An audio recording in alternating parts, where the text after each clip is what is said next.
As always, all praise, glory, and honor to Jah, Yah, our Abba, and his only begotten Son, Jehoshua, the Messiah, the Nazarite, who died for our sins, also known as Yehoshua, Yahushua, Yahusha, Yahawashai, Yeshaya, Yahshua, Yeshua, the Messiah, HaMashiach, Jesus the Christ.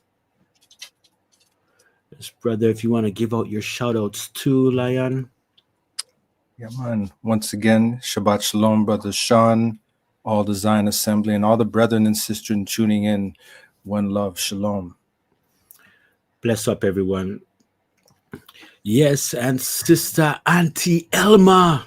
Can't forget Sister Auntie Elma. I'm glad you're there. Bless up. One love to you, Auntie Elma. Yes. Right. So last week we covered in this lesson, we covered, of course, part 1. We went through the 7 seals, and you can check that out on your own. But now we're going to be getting into, part 2 as we go into this section here this week. So in part 1, we looked at, of course, the 7 seals, the white horse, red, black, and the green horse. We looked at these chariots from Zechariah as well as in Revelation. We discussed the time of the martyrs under the altar, as well as the cosmic changes, the sun, moon, and stars darkening. There's also a sealing of the 144,000 and of the 12 tribes, and there was silence in heaven before the 7 trumpets were blown. So let's get this understanding straight. We want to make sure we're doing everything in order because we're talking about prophecy.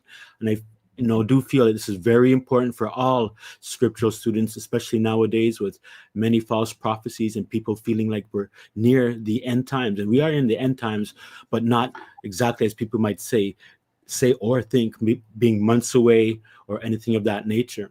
Now, I do know that when it comes to the year 2030, which might be in 5 years, that'll be exactly 2,000 years since the Messiah began his ministry, right? That'll be 2,000 years or 2 days. And then, of course, he did his ministry for basically 3.5 years, going into 4234. So in the year 2034, that'll be 2,000 years since the Messiah was crucified and the Holy Spirit was given.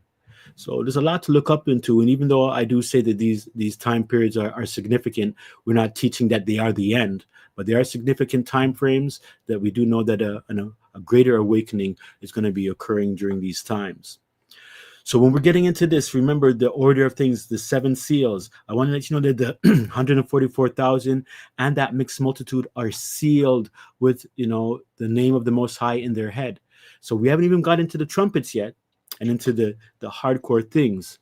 But again, just keeping you in that mind frame as well. Hey, bless up to Brother John Dunn as well. Shabbat Shalom to you. Shalom. Shalom. Yeah. Koshan, one love. This is Zariah and Sky, and ready for a great lesson. Hey, bless up Fire, Zariah, and Sky. One love. Shalom. Yes. The belief is supposed to be some sort of reset in the year 2030. Yeah, I think, these guys, of course, are watching time. So, these are significant times to pay attention to. And no matter what, we're always going to be living our lives like we're always, we're preparing ourselves for the Messiah, seeking righteousness every day, not waiting for any trumpets to sound or any special signs, because we don't know when we're going to die or when these exact sounds happen, but we do want to be prepared. But that's true, brother. So as we get into this, remember, it's the 7 seals first, then the 7 trumpets, and then the 7 plagues. So now we are in part 2, the 7 trumpets, where we're going to be looking at the dragon, beast, and the false prophet, along with the 2 witnesses. Now, if there are any comments or questions on this topic, feel free to put it in. And of course, as I always say, keep it focused in this area because it's a very technical area. There's lots of information, and I think you're going to get a lot of information that not only strengthen your faith, but might kind of blow your mind away of what to expect, what's going on, because I don't feel mankind really has an idea what's coming up ahead in the future. And so as we are, believers, we always hoping that we're on the good side of these prophecies, but it could be very well that we could be in the bad side. And by saying that, you could be deceived and following a false Messiah, keeping false doctrines of salvation, and believing a whole bunch of other falsehood that will keep you out of the Messiah's corner. So it's good to understand these things and make sure that you zakar them, remember them. I hope you take notes. If you do, we go through a lot of scriptures, so helping you. So even when you read on your own, which you always should do, that you'll be strengthened with some understanding. Let's go.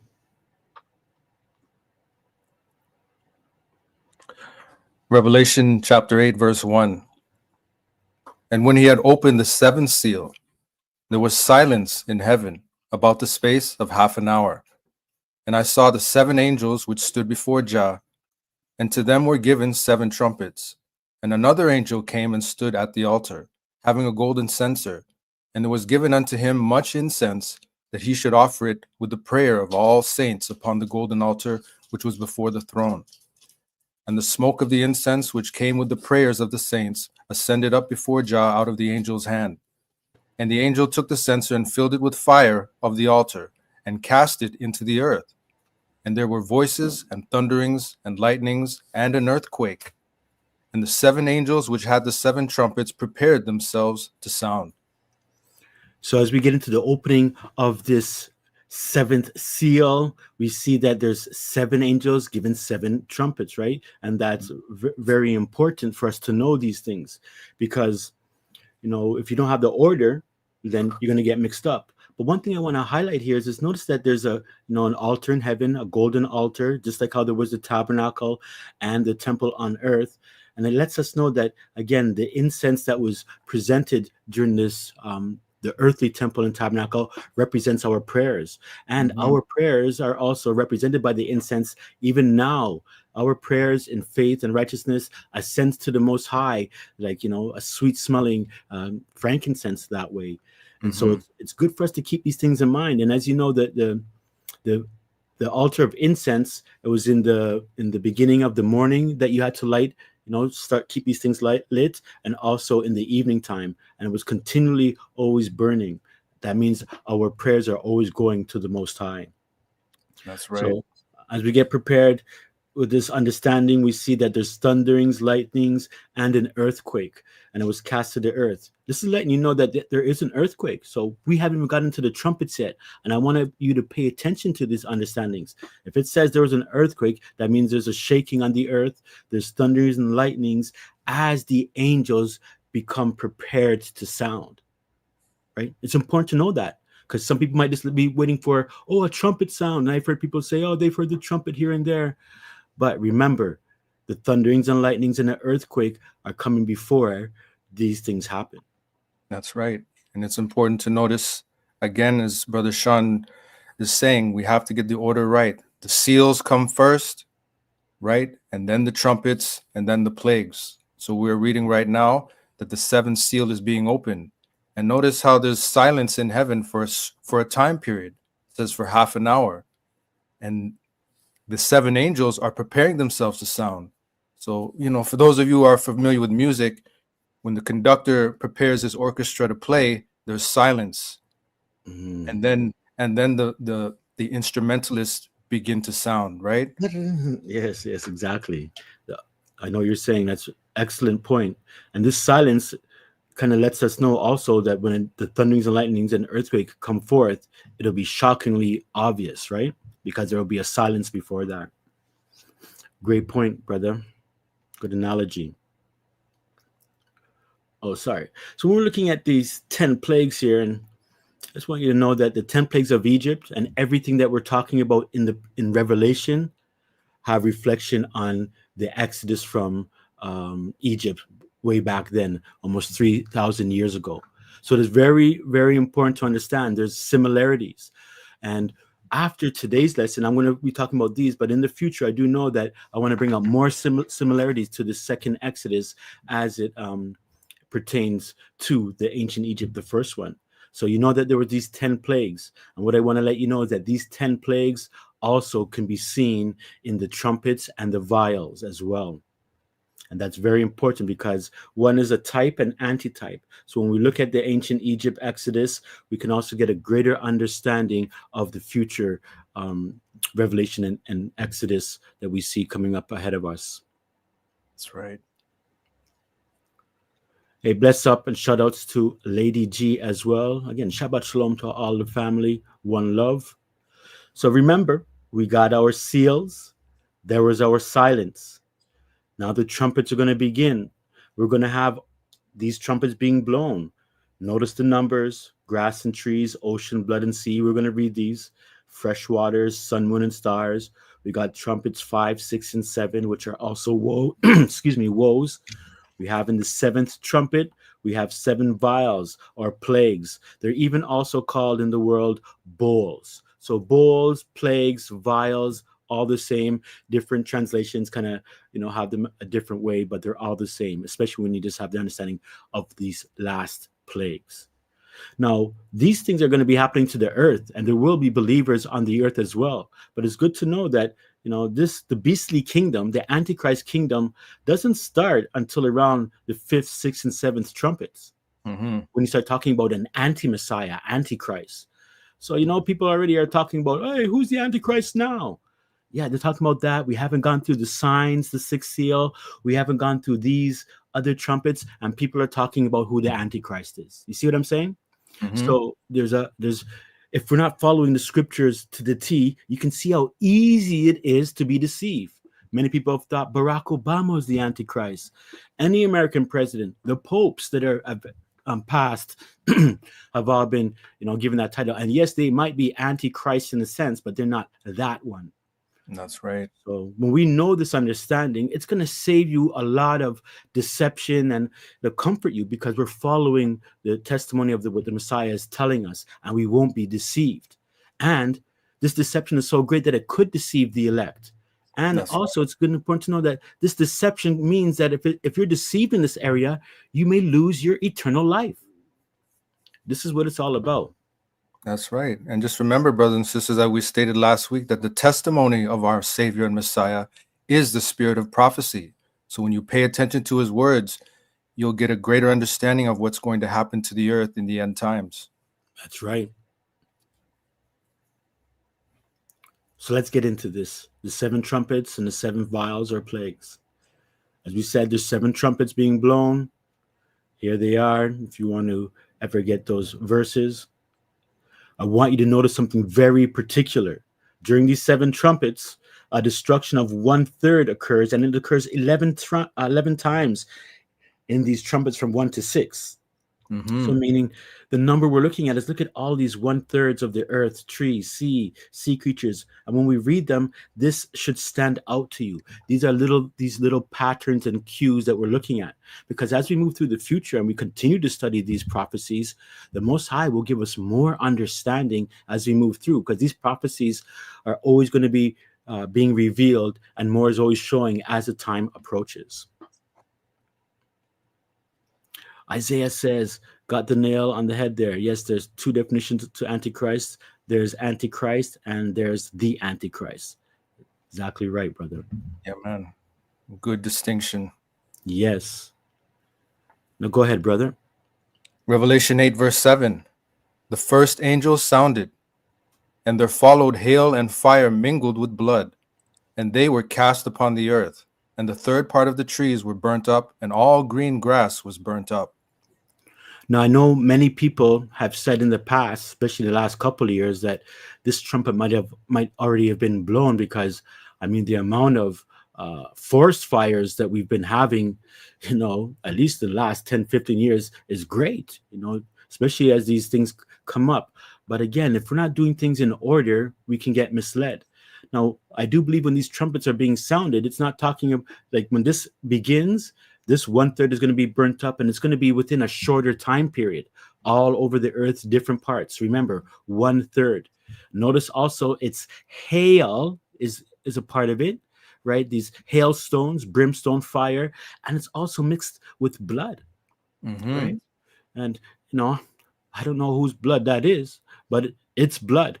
And it's something I always thought about. But nonetheless, when this is cast down, we're going to see that all of these things are going to happen. Now, also, I want you to bear in mind that when this happens as well, there's other things included. We don't read of it, but people will lose their lives in these fires. Animals will lose these lives in these fires. It'll affect our crop, the economy in terms of its crops and everything, and what we need. It'll also affect, even we use trees and all these things for building processes. So there's a lot going on here when it comes to these this trumpet here being put on the earth. It's going to be quite dramatic, Mm-hmm. very frightful and fearful. And like I said, I know there's a lot of fires been going on a lot lately, but all of these little things, these mini earthquakes, these diseases, these fires, all things that we see now, and even these wars, these are like little small, previews to these great things that are come upon the scene. So again, don't get caught up too quick, because some people have said that these trumpets have been blown just because of the fires. And again, we can see that many things haven't happened yet. That's right. And brothers, and sisters, just pay attention to how the word is being given to us, right? It says that hailstones of fire mingled with blood, these things are going to be coming down from heaven and hitting the trees and causing these fires, right? They're not, we won't have to speculate what's going to be causing these fires in the future, right? They're going to be caused by hailstones coming down from heaven.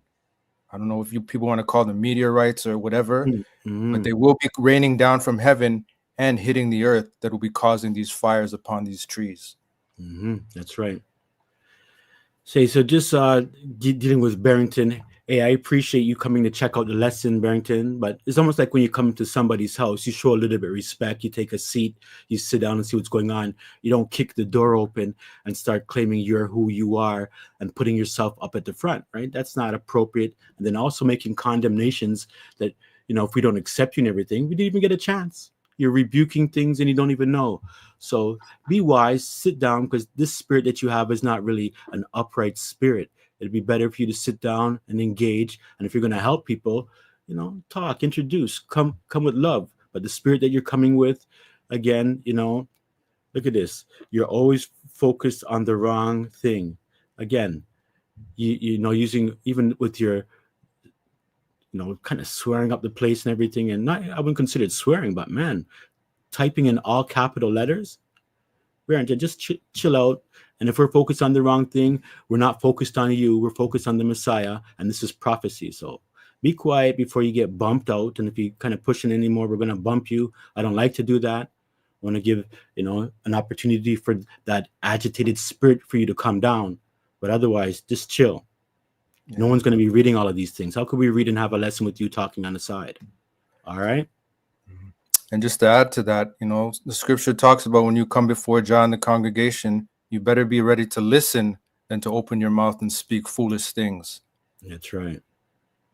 See, telling people to grow up and all of these kind of things. And what kind of spirit is that? It's definitely not from the Messiah, not at all. So keep it up and you're going to be bummed. Otherwise, humble yourself. Let's continue. So that was the first trumpet. We've gone through with that. Let's get into the second trumpet. 1/3 of the blood, 1/3 of the creatures die, 1/3 of the ships are destroyed. Revelation chapter 8, verse 8. And the second angel sounded, and as it were, a great mountain burning with fire was cast into the sea. That's right. So we can see here that in this beginning of the verse, there's still more to this verse, but we're just breaking it down. So we see that a great mountain burning with fire was cast into the sea. Not a star, not anything you see kind of coming from up high from the heavens, but this great mountain. Something is going on here, and it's going to cause a mega tsunami, a mega one. Mm-hmm. Continuing. And the third part of the sea became blood, and the third part of the creatures which were in the sea and had life died, and the third part of the ships were destroyed. Wow. So we can see there's a lot going on here, right? 1/3 of all the creatures died. Fish started floating everywhere. And we're talking about the sea, the oceans, right? Mm-hmm. And we know that the oceans are large. And basically, in this area, it's talking about any waters that deal with salt. So all the saltiness, not the fresh water, rivers and fountains, but the salt. Hey, David, boot him out, okay? Yes, sir. Take him out. And everything is dealing with salt. So it's good to know these things here. It says that the creatures die, and a third part of the ships were destroyed. Now, I did a little bit of kind of a research on these things, and this is letting us know a little bit that, of course, if the ships are going to be destroyed from the ocean, it's going to be a severe tsunami destroying these things. That's right. You know, when it says one ship, a third of the ships are destroyed, you know, I was doing a little bit of research today and saying, well, you know, how many cargo ships, how many ships do we have on the ocean at a given time, and how many are going on, and even including what you would call your cruise ships. Can you imagine the cruise ships that are on the ocean at that time and people are going on? So when it's saying one third of the creatures and everything is blood and these ships are destroyed, remember, human casualties are also involved. But the focus is on these things. But there's I would say, over 180,000 large cargo ships, you know, basically transporting things separate from merchant ships, separate from, you know, Caribbean cruise ships, separate from people having their own private boats and everything. So, you know, we start doing all these math, we start getting up into the 300,000, you know, let's call them marine vehicles on, and one third of them is being destroyed. So now that's bringing in almost 100,000 ships being destroyed with people and all of these things. So this is major, very, very major. It's going to be a very violent occurrence that's going to happen worldwide, with the waters destroying all these ships. That's right. Now, Brother Isaiah asked, does this have anything to do with the sea giving up the dead? Well, the fact that I even did this understanding as well. They say there's over about 3 million sunken vessels, you know, in the ocean. But what I think is when the sea gives up the dead, many people die in the ocean. That's it. We know about slave trade. We know about boats. The ocean takes up a lot. So I think in the verse when it's talking about the resurrection, because this is what it's talking about here, the second resurrection, in terms of the sea giving up the dead, it's kind of whoever dies in the ocean will be. And that's over all time and not just this period here. That's right. Hey, bless up, know yourself, shalom, and shalom to you. You know, Shalom, shalom. Yeah, don't forget to hit that like button, everyone. And if you want to subscribe, you can. Let's continue. As we can see, this is serious business here. Hey, bless up to Jamie Haggard as well. One love to you. Shalom. So we covered the second trumpet. Again, a third part of the sea. The creatures died. The ships are destroyed. That was the second trumpet. Here we go into the third trumpet, dealing with wormwood. Revelation 8, verse 10. And the third angel sounded, and there fell a great star from heaven, burning as it were a lamp, and it fell upon the third part of the rivers and upon the fountains of waters. And the name of the star is called Wormwood.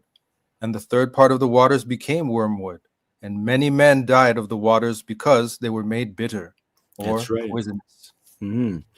So, you look up this wormwood. A wormwood appears almost 9 times, dealing with bitterness and all kind of things. But when it's talking about this star, I believe it's an angel, you understand? Because it says a star fell from heaven. And you'll see that a lot of times in these prophecies, it'll say an angel fell, a star fell, and it's referring to an actual angel. Now, if this was referring to some type of meteorite, I don't know about no meteorites called wormwood out there, and anybody would know these things. And I think that giving a title and a name to this star lets us know. And another thing, I mean, it's saying that it's gonna make a third part of the waters or the fresh water wormwood, or basically you should know that's poisonous, because it's not just bitters. We can drink bitters and live, but you drink these things and you die.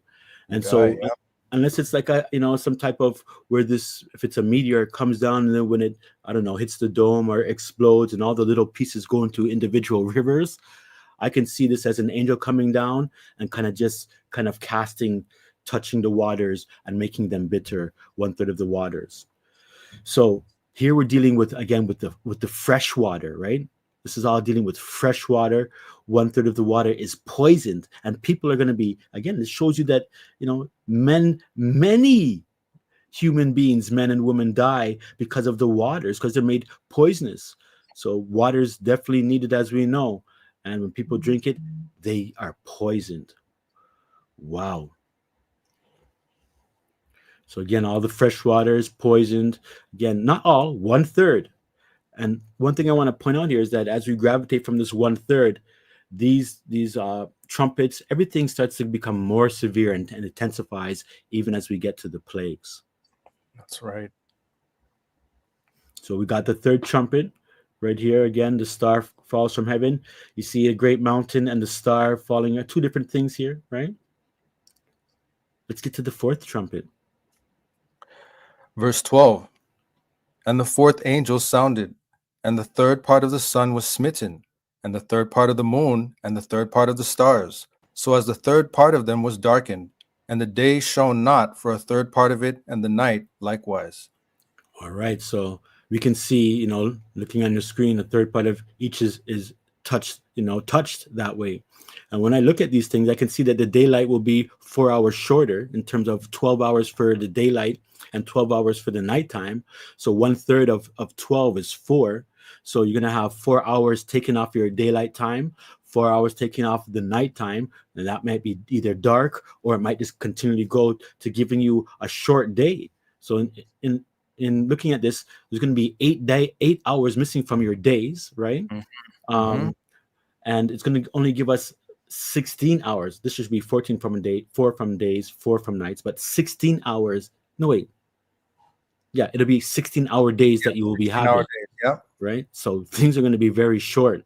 And a lot of these things are going to be darkened and not going to shine. So it's 1/3. You might see the sun up for a little bit, but then boom, it's gone. The sun, moon, and stars, boom, and that other part might be just darkness of 4 hours as well. And so you have 16 hours of the lights, and maybe you have the extra 4 hours. What is it? Extra 8 hours of darkness, not knowing, when the day is going to come and when the night is going to come. Right. So as this looks, so this is not your eclipse or anything. This is going to be very effective on the earth. It's going to mess up the earth. There's systems, even if it's very high internet, anything dealing with solar things, your electricity, all kind of things are going on. And remember, there was already trumpets sounded before this, so already the earth is being mashed up already, right? Mm-hmm. By poison and by these other plagues, and this is just compounding on it. So when this does come, family, always remember the earth is being slowly mashed up, right? So when the sun, moon, and stars come in this instance, it's not the same sun, moon, and stars being darkened in the sixth seal. That's different. That's coming up in the future as well, but this is even more in the future. That's right. Our literal 24-hour days are going to be shortened. That's right. So again, the fourth trumpet just passed through. Now, when we get into the fifth, sixth, and seventh trumpet, these are when things start occurring greatly. And I believe that the understanding of these prophecies as it's going into the future will help a lot of people in the future, because understanding these three woes is vital to knowing the depths of this prophecy. So we have the first woe, which is the fifth trumpet. The second woe is the sixth trumpet. The third woe is the seventh trumpet. And here's how we get an introduction to these woes. And just before I read it, just a reminder what a woe is defined as. Woe means calamity and destruction. That's right. Complete calamity and destruction. Revelation 8, verse 13. And I beheld and heard an angel flying through the midst of heaven, saying with a loud voice, Woe, woe, woe to the inhabitants of the earth, by reason of the other voices of the trumpet of the three angels, which are yet to sound. So, people might have read this before and they're, just thinking they're saying, oh, whoa, whoa, whoa. But it's actually three woes, as you can see. And also 3 angels are left yet to sound. So we're going to cover this understanding in these 3 woes. So very important. So you got your 7 seals, your 7 trumpets, and then the first 4 trumpets are what they are. But the last 3 trumpets 5, 6, and 7, are woes 1, 2, and 3. All right. As we're students of scripture, we're remembering these things. Don't just hear this lesson. These lessons aren't designed to entertain anybody. I want to strengthen you as well so that you can help others in your vicinity. If you're studying a group or something of that nature, All of these lessons are designed to help other teachers, not just, student. We're all students, but I mean, they're not just here just to show people what's going on, but to guide you. And of course, if you want to, get these scriptures down, it'd be also good for you as well to note them. And just to show the significance of these woes, the trumpets that have just passed blown, already a lot of destruction has already plagued the earth. And the fact that this angel is saying with a loud voice, woe 3 times, just to show you the severity of these woes that are going to occur are going to be even more severe than the trumpets blown prior to that. That's right. So we're getting a good behind the scenes look and seeing what's going on. And I like how David emphasized saying with a loud voice, whoa, whoa, whoa. Indeed, these words might be heard by, the earth. I'm not sure, but we know that the angels in heaven and all who's in heaven will hear these things. So here's something I want you to know, very, very vital, very important. Take note.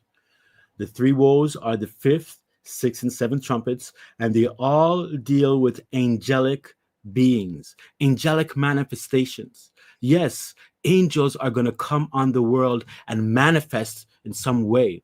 This is very awesome to see in the scriptures. And a lot of people have interpreted these things as being some type of high-tech things and cyborg and this and that. But when we look at what's going on, it's coming back with angels, both good angels and evil angels. That's right. So when we read, we're going to see that the first woe deals with Abaddon from the bottomless pit, right? You can read that there, brother. Revelation 9 verse 12. 1 woe is past, and behold, there come 2 woes more hereafter. So Abaddon is the first woe. Then we have the second woe, which is the 4 angels who are locked in the Euphrates River, as well as the appearance of the 2 witnesses on the scene.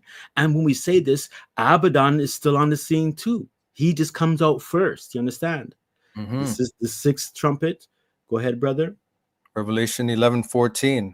The second woe is past, and behold, the third woe cometh quickly.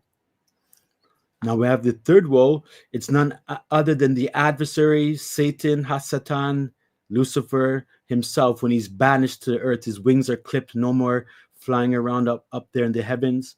And that's during the 7th trumpet. Go ahead, brother. Revelation 12 verse 12. Therefore rejoice, you heavens, and ye that dwell in them. Woe to the inhabitants of the earth and of the sea, for the devil is come down unto you, having great wrath, because he knoweth that he hath but a short time. That's right. So he has great wrath. So we see 1 woe, 2nd woe, and of course, during this 3rd woe, you see the word woe itself. That's the 3rd woe. So let's get into these things. I'm just letting you know what's coming up, and let's see what the events are surrounding these 3 woes. So during this time, we're in the 5th trumpet. Now, the first woe, we got Abaddon, known as Apollyon, the destroyer. Men shall seek death, but won't find it. Locusts looking really weird, not to harm the land, but to torture men without the seal of the Most High for 5 months, with scorpion stings. A lot is going on here. In this first woe, you're going to be introduced to Abaddon, the beast from the bottomless pit. This is the first woe, and the abyss is being opened. And this would be a good biblical, illustration of how this angelic being will look, as well as the other locusts. The description is quite like this. All right, let's get into it. Revelation 9 verse 1. And the 5th angel sounded, and I saw a star fall from heaven unto the earth, and to him was given the key of the bottomless pit. Now, as we're talking about these angels, again, you see, it says a star fell from heaven. Well, we know that's not one of the heavenly, the sun, moon, and stars, because it says a key was given to him. But yet right. The angel is called a star. So this is very important to note. It's like the false gospel. People have like the wise men when they were on the scene looking for where the Messiah was in Jerusalem. They think that, they were looking at some star or some comet in the sky. And that's a bunch of foolishness. They were shown where the Messiah was because an angel from Jah visited them. Angels are all around the time of the birth of the Messiah. And it was the angel that visited them in the east when they're in their east and said, hey, you guys better head to Jerusalem to go look for the Messiah. It was nothing looking up in the sky. That's a bunch of garbage Christian kind of doctrine. And of course, the heathens love the sun, moon, and stars. And so they're going to love these things and say, oh, it was an eclipse and all some kind of foolishness. Mhm. But it's an angel. You understand? That's right. And he, the angel, opened the bottomless pit, and there arose a smoke out of the pit as the smoke of a great furnace. And the sun and the air were darkened by reason of the smoke of the pit.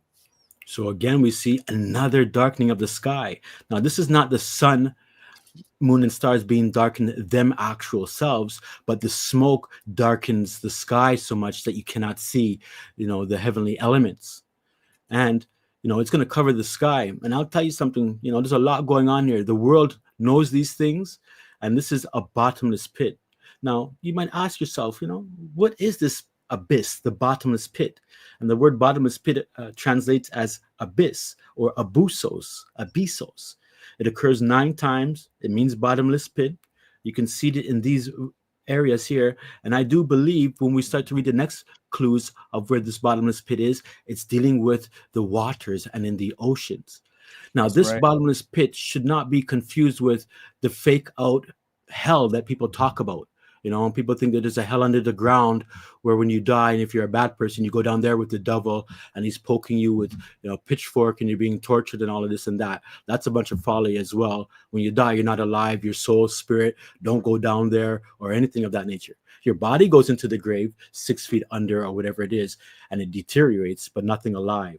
So don't, mistaken this bottomless pit for those things. Now, when we look up this word, bottomless pit, right? It's the abyss. You can see it's abyssos. Again, it's bottomless, an abyss, a pit, the immeasurable depth of this guy who is Orcus, a very deep gulf or chasm in the lowest parts of the earth, used as the common receptacle of the dead, and especially as the abode of demons. So what I want to say is that, even though he has his description here, there are only demons in this bottomless pit, yes. Angelic beings, demons, devils, however you want to call them. There's many locked up. I want you to understand something. There's many evil angels on this earth right now. Many. I would almost equivalent it. I think there's as much evil angels as more than half human beings on this earth, if not a lot more. A lot of us don't think about these things, and we're kind of taught wrongly that the devil only took 1/3 of the angels out of heaven. That's a lie too. That's a misunderstanding. He never took 1/3 of the angels. I mean, you think about this. The Most High, as you know, when he has war, he doesn't like to deal with numbers, right? So he'll say, hey, I'll only send 200 soldiers to go fight a 50,000 man army because Jah's power is not in, in multitudes or anything of that nature. And if Satan thinks he's going to, with 1/3 of the angels, he's going to go up and try to fight Michael and his angels, and Michael and his angels have 2/3 of the angels, so to speak, and wonder, I mean, that's just a bad counting the cost. You don't know he's not going to do it. Just like how many human beings are going to die more than people are saved, the few, the remnant, there are many more of the angels that went to the devil side, and then on Jah's side, on the Most High side. I know it seems kind of hard to understand, but the amount of angels is astonishing. So I just want to put that out there in that sense.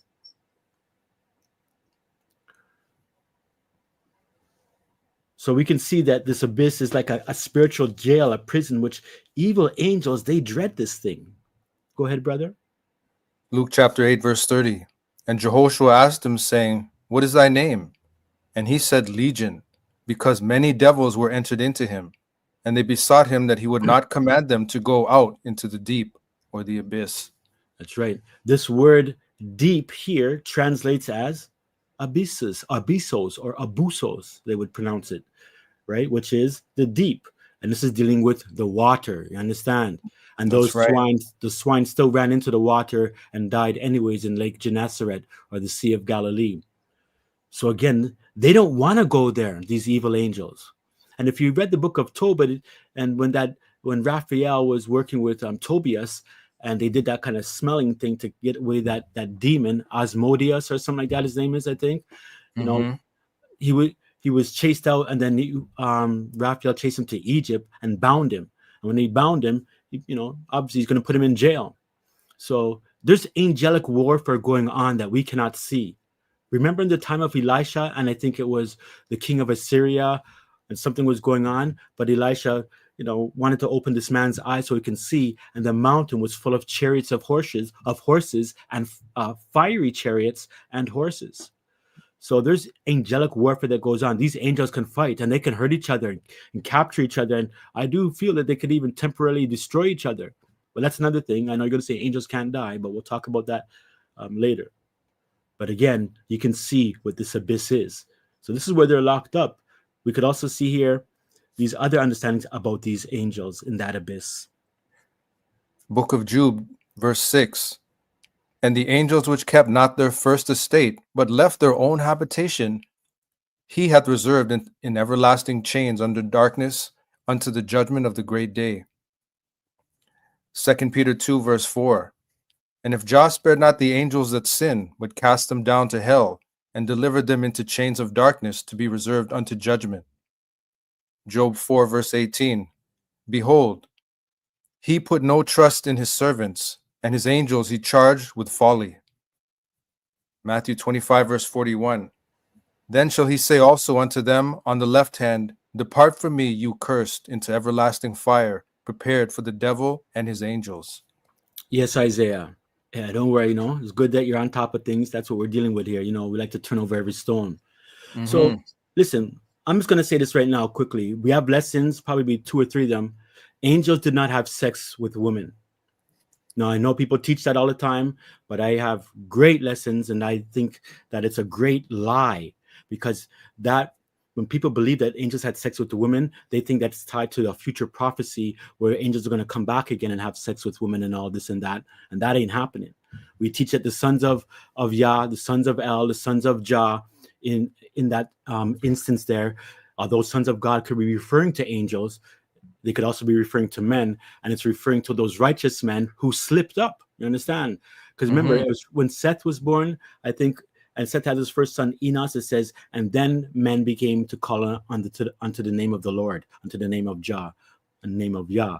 And so they were supposed to be preserving this righteous bloodline amongst themselves, but they took up the Canaanite daughters. That's what we teach in the basic sense. And we teach it's great folly that these angels did not have sex with women and then have some giants. Like, are the angels giants themselves? And if they are giants, how did they fit themselves inside human small women? And then if they were giants, did women have these babies, giants? These babies, they were normal babies, but then they as soon as they come out of their womb, they become, 50 feet tall and all that kind of stuff. Angels having sperm and all them kind of stuff there. I mean, angels are spirits. They can't procreate. It's simple as that. But I do know that the doctrine of angels having sex with women is great. And when people, I get most of my comments on any of my videos, probably from those videos right there.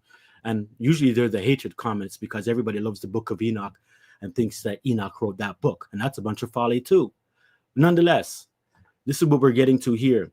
These angels who sinned, what did they do? Right there it says. They left their own habitation. Yeah, man. They left. They followed Satan. They left heaven. You understand? They sinned.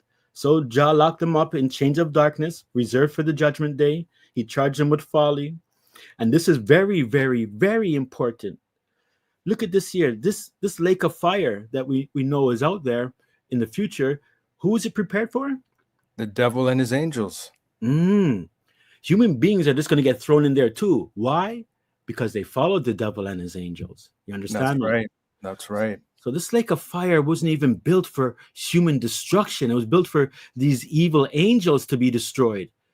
Just think about that. So they sinned greatly, and he reserved this everlasting fire, lake of fire, for them. And of course, human beings are going there as well. That's right.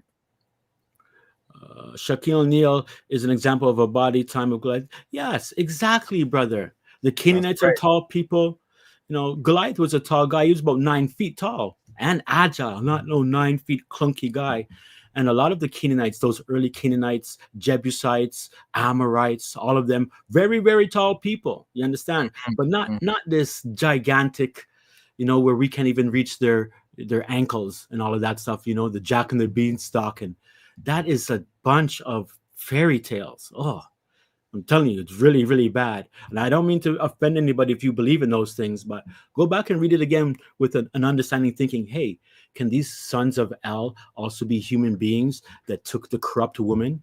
I mean, just think about the Israelites. They were warned many times not to go take the other nation's women, right? This has been a problem all the time, and it started from Genesis chapter 6. But anyways, bless up, and let's continue to move. Unless you want to add in something here, brother? Yeah, I mean, you can see easily how the devil definitely has more angels on his side than Jah has on his. One, there's millions of angels locked up in the abyss. And then that's not even including the angels that are roaming the earth as we speak. That's right. There's probably one angel to every human being. So there's millions, multiplied millions of angels down here. That's right. I know righteous people will have righteous angels around them, and evil people will have evil angels around them or in them, right? That's right. And when you think about the chains of darkness, Josh said that there's waters under the earth. So this abyss is in the deep waters. That's right. And there's no where the sun don't shine, and they're locked up. That's right. Right. And the fact that an angel has to come from heaven who has keys to this abyss shows you that there's an opening to this abyss. And where it is, we don't know, but we do know that it's in the waters. And there's no bottom to these waters. That's right. And think about this too. When this abyss is opened as well, the smoke covers the air, and they're going to think that these creatures are coming from like the alien invasion, because it's going to be dark, right? And that they love to talk about aliens coming down from heaven, and there'll be kind of angels that can come down. But the truth of the matter is, the evil angels and the destructiveness is coming up from the bottomless pit. I don't know if you, brother, you probably saw everybody's familiar with the Predator series, right? Yeah. And how that Predator looks, and that has long hair, almost looking like dreadlocks and everything, and a weird looking face, and has all kind of weapons, right? And that's just that look. And we know, in the movies, they say it comes from the sky, but you're going to see that these creatures that look really strange and are going to hurt mankind, they actually come from this bottomless pit. That's right. Revelation 9, verse 3. And there came out of the smoke locusts upon the earth, and unto them was given power as the scorpions of the earth have power. And it was commanded them that they should not hurt the grass of the earth, neither any green thing, neither any tree, but only those men which have not the seal of Jah in their foreheads. So they don't have that seal of the Most High.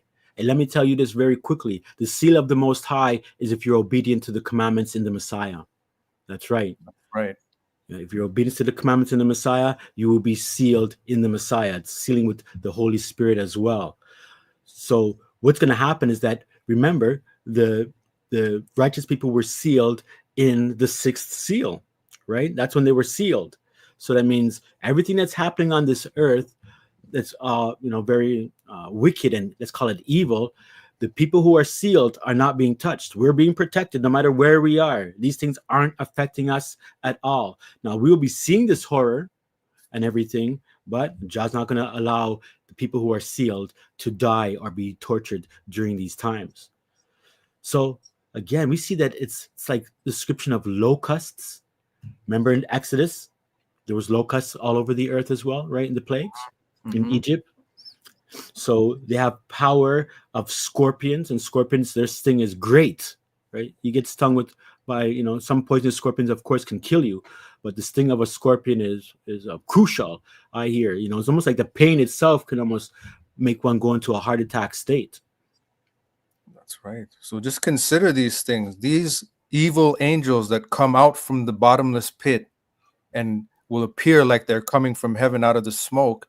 They're going to be commanded to hurt human beings. That's right. And these human beings are going to be all evil people, men and women who don't follow Jah. So if you follow Jah, you will be protected. But for those who don't, you're going to be hurt by these things. That's right. Bless up, Sister Princess Trinidad. Well said, Brother Japhet too. Bless up, sister. And Isaiah here says, again, reminds you of Terminator 1, born naked, came from the sky. Yeah, all of these movies and everything, they're trying to throw you off. And as you know, this world loves to talk about aliens and space this and space that. Listen, the only thing out there, the only thing out there is evil angels. And just angels, righteous angels are out there, but they're way up in the higher heights of heaven. So, there's no other creatures born or anything of that nature. It's angelic beings. And now I want you to pay attention to these description of these beings. And remember, they're coming from the bottomless pit, from the bottom, not from the sky. Verse 5. And to them it was given that they should not kill them, but that they should be tormented 5 months. And their torment was the torment of a scorpion when he striketh a man. And in those days shall men seek death, and shall not find it. What? And shall desire to die, and death shall flee from them. What? This is crazy.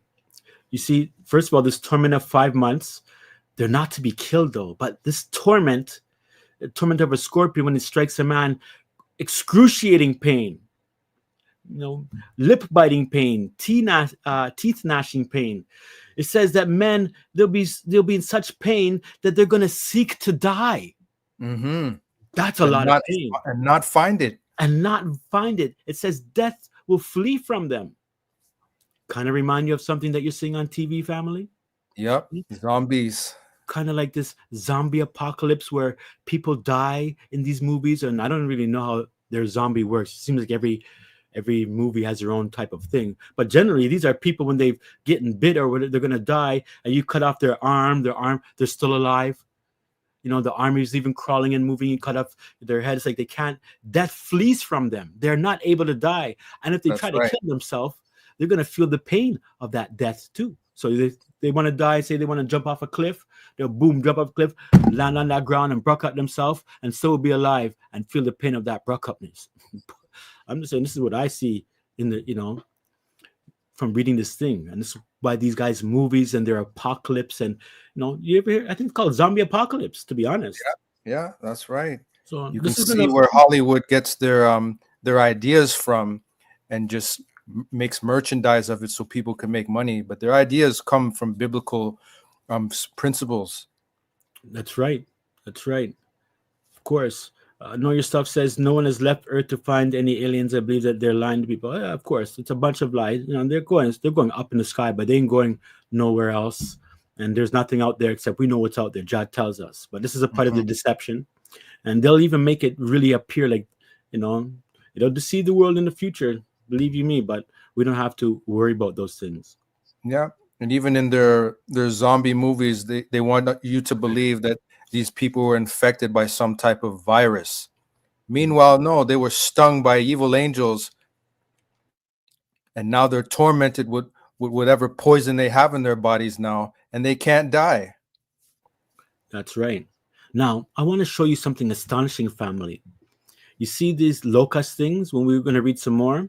There's something that we can see also in the Old Testament. But let's get first a little bit more information. Mm-hmm. Verse 7. And the shapes of the locusts were like unto horses, prepared unto battle. And on their heads were as it were crowns like gold. And their faces were as the faces of men. And they had hair as the hair of women. And their teeth were as the teeth of lions. And they had breastplates as it were breastplates of iron. And the sound of their wings was as the sound of chariots of many horses running to battle. And they had tails like unto scorpions. And there were stings in their tails. And their power was to hurt men 5 months. That's right. So this is great here. We can see, again, look at the shapes. Again, our imagination can't fully grasp what's going on here. But we can see that, again, these are like locusts, horses running. I mean, looking at, let me see if I have going back to, again, this understanding, these locusts looking kind of like how Abaddon looks here. And a lot of people don't know that Abaddon's a king. But going back to this, they have faces of humans. They have like long hair as of woman, right? Looks Mhm. like it'd be long, hanging down, lion teeth, right? Looking like horses. Shape of the locusts were like what? Horses. Horses, right? Prepared for battle. They have breastplates of iron. So a lot of people try to say, these are futuristic um, ideas of technology and cyborgs and all of that stuff, the android business and everything. But listen, these things are coming from the bottomless pit, and they're angelic beings, and we know that these are angels as we continue to read. And again, they have wings, they have stings in their tails. So great dread is going to be coming upon the earth, at this time. I mean, this is a detailed description of how these evil angels actually appear and look. That's right. And again, all right, family, ask yourself this question: did we read anything about the Antichrist being on the scene yet? The Antichrist? No, not really that sense, right? But believe it or not, the beast from the bottomless pit, Abaddon, is a big part of this Antichrist business. I'll show you later. But as we can see, these stingers are hurting men. But I want you to know, I don't know if you've ever noticed this thing in Joel, because what I'm going to show you is from these scriptures is quite unique. And I believe that these scriptures are talking about exactly what we just read in Revelation. Let's take a look. Joel 2, verse 1. Blow ye the trumpet in Zion, and sound an alarm in my holy mountain, that all the inhabitants of the land tremble, for the day of Jah cometh, and it is near at hand, a day of darkness and of gloominess, a day of clouds and of thick darkness, as the morning spread upon the mountains, a great people and a strong. There hath not been ever the like, neither shall be any more after it, even to the years of many generations. A fire devoureth before them, and behind them a flame burneth.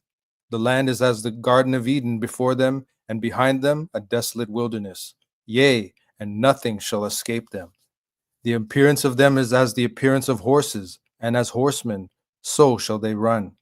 Like the noise of chariots on the tops Hmm. of the mountains shall they leap, like the noise of a flame of fire that devoureth the stubble, as a strong people set in battle array. Wow. So what you got to see here, family, something's going on. It's talking about this great people. I know you might think, oh, human beings, but this is great people. It's strong. And these people have never been like, there's never been any before or after. This is talking about what's going on with that bottomless pit. Notice it says a fire goes before them and a flame goes behind them, right? This is Mm-hmm. something that they have fire in their mouths and in their tails, right? And they're also linked up with other angels as well. We're going to discuss soon. Now we know not supposed to hurt the earth or the land at that time for that 5 months, but this lets you know that even though it's not during those 5 months, if the land was as the Garden of Eden and behind a desolate wilderness, it's just using that as an example. The place would be so beautiful, but when these strong people and these locusts go through, which is really evil angels, it's like they leave Mm-hmm. nothing behind. You understand? A desert. That's right. And that's typical of what locusts do. If you ever see crops, it might be beautiful once, but as soon as the locusts get to them, pure destruction. That's right. Now, remember how those locusts look? How did the locusts look in Revelation? Horses. They looked at the appearance of them. So look at it. He's talking about this people. It's strong. None have been like it. And the appearance of what? Who's he talking about? Of them. He's talking about these people up here. That's right. Well, you understand? So the appearance of them is the appearance of the horses. These are that same locusts that were in the bottomless pit. That That's right. locusts that look like horses. That's right. And it says they were set in battle array. That's Right? right. That means it's an army of them. And as Sean was alluding to earlier, they have a king of Mhm. that army, That's right. right? They also had breastplates of iron, so they're not playing no games when they come out of the pit. That's right. Notice it is like a noise of chariots. Remember, their wings are like many horses. The sound is like many horses. They're on the tops of the mountains. They shall leap, move fast, a flame of fire.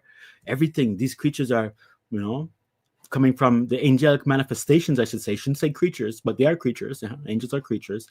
They coming from the bottomless pit. But there's more to this as well. Joel continues to go on to show us more. Verse 6. Before their face, the people shall be much pain. All Ooh. faces shall gather blackness.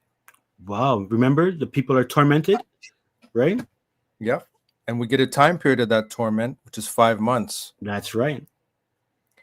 Verse 7, and they shall run like mighty men. They shall climb the wall like men of war. They shall march every one on his way, and they shall not break their ranks. Neither shall one thrust one another. They shall walk every one in his path, and when they fall upon the sword, they shall not be wounded. What? So these creatures can't be wounded, these angelic creatures, but you also know that even when the people are being tormented, they can't die. You understand?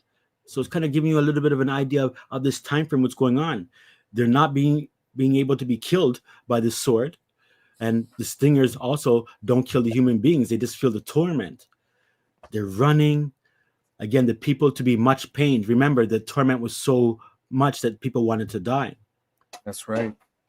Verse 9, and they shall run to and fro in the city. They shall run upon the wall. They shall climb upon the houses. They shall enter in at the windows like a thief. The earth shall quake before them. The heavens shall tremble. The sun and the moon shall be dark, and the stars shall withdraw their shining. That's right. Reason why, again, the sun moon will be dark as well is because remember when the bottomless pit is opened, the It's a smoke great covers smoke. the sky. That's right. Oh, I praise Jah for this understanding because we're using the Old Testament in Joel to get an understanding of the fifth trumpet, the first woe. See the connection that the Most High has? He's to be greatly praised. And this is why we continue to study his words so that as time goes on, he will always open up understandings that will help us connect things to bring us a better understanding of his prophecies. That's right. Praise God. And just like the verses we read before, there's nowhere you can run to escape these things. There will be no escape. That's You can right. try and run to your house, run to the top of the mountains. When these things come for all those that have not the seal of Jah, you are going to be tormented. That's right. It's going to be crazy. I mean, coming in your windows like a thief, these locusts, these type of creatures. I mean, I could just think of some movies like that have aliens. I know there's a few alien movies when aliens come down and they try to take over the earth and they're just going on havoc on the earth, chasing human beings down, doing the same thing.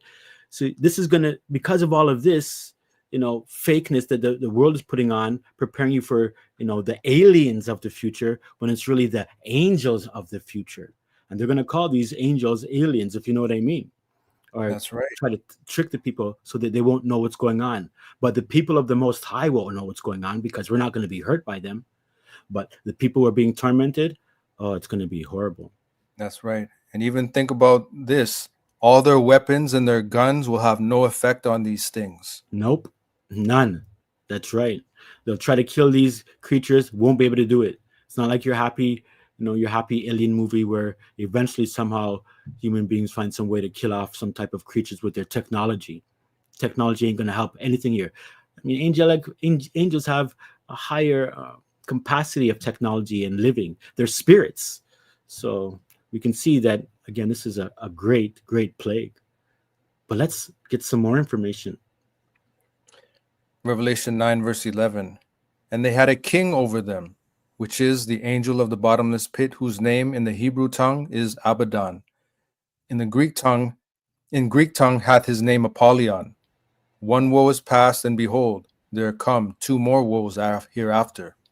All right. So that was past. The angel, notice what he's called. He's a king. His Abaddon. This is not Satan. Some people say Abaddon is Satan. He's not Satan or Apollyon. It's not Satan. This is another evil rebel angel, right? When we look up his name, Abaddon, from their Greek, right? It's Abaddon, which means what? Destruction, ruin, a place of destruction. The name of the angel prince of the infernal regions, the minister of death and the author of havoc on the earth. Again, this is not the double. Many people think this Abaddon is the double. Also, his other name in the Greek is Apollyon, known as what? A destroyer. Destroyer. The angel of the bottomless pit, the destroyer. In the Hebrew, also Strong's H11, Abaddon, again, a place of destruction, ruin. So Abaddon is some type of destroyer, as we can see. And I mean, when we look into the scriptures, it reminds me of, again, the Exodus Egypt situation. Take note. Exodus 12, verse 23. For Jah will pass through to smite the Egyptians, and when he seeth the blood upon the lintel and on the two side posts, Jah will pass over the door, and will not suffer the destroyer to come into your houses to smite you. That's right. When Jah does his things, he sends his angels to do those works, right? Notice that this angel is called what? The destroyer. The destroyer. A lot of people don't know that Jah controls the evil angels too. Oh yeah, for sure, and we'll prove that as well. First Corinthians here also gives us an understanding about something here about this angel. 1 Corinthians 10, verse 10. Neither murmur ye, as some of them also murmured, and were destroyed of the destroyer. So this destroyer and this Abaddon, this Apollyon, you can see he's an evil angel, and again, he's the king of the bottomless pit. That's right. All right. As we're talking about Abaddon, now we're getting into some deep, deep stuff here, family. And before we go on, Brother Sean, Mhm. just to show you that Abaddon is a destroyer, that him and all his army of angels with him, just to show you how violent and destructive they are. There's a reason why Jah had to lock these angels up in the first place. Ah, that's right. That's right. They weren't, you know, lover, romantic, the romantic angels who wanted to have sex with women. Very destructive. They don't like human beings. You understand? Them evil angels. You should know that already. Evil angels can't stand us human beings. They think we're foolish and easy to manipulate. And this is why there's a great battle here amongst us. That's right. So these three unclean spirits are like frogs: the beast, the false prophet, and the dragon. And what I want to share with you is my understanding is that this beast is Abaddon. The false prophet is another evil spirit. And we all know who the dragon is. Because usually when you think about evil spirits, everybody only talks about the devil. But there's millions of evil spirits out there that do the devil's his bidding. He just happens to be the chief rebel. Right? That's right. And he's their king. He's even king over Abaddon as well. And we'll prove these things. So when it talks about the dragon, beast, and false prophet, these are three human beings, but these are three human beings who have been inhabited fully by three evil spirits. That's three right. evil angels. That's right. It's like a trinity of evil. It is the trinity of evil. Trinity belongs to evil, not to, Jah. Revelation 16, verse 13. And I saw 3 unclean spirits like frogs come out of the mouth of the dragon, and out of the mouth of the beast, and out of the mouth of the false prophet. For they are the spirits of devils, working miracles which go forth unto the kings of the earth and of the whole world, to gather them to the battle of that great day of Jah Almighty. That's right. So we have the dragon, Satan, the beast from the bottomless pit is Abaddon, and the false prophet is this lying spirit.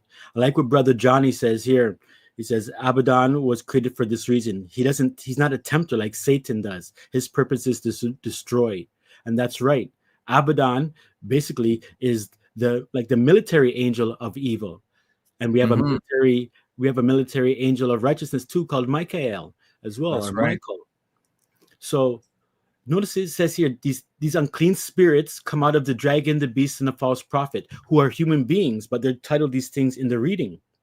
So it's letting you know that they're being inhabited, these evil men. Because it says there are spirits of devils, when it says working miracles, which go forth unto the kings of the earth. Listen, when it's saying these angels go forth unto the kings of the earth, well, let me change that word unto, and these kings go forth into the kings of the earth. That's right. So when you're talking about all these evil and Claude Schwab and all those guys who are higher ups and stuff like that, evil angels are in them. You understand?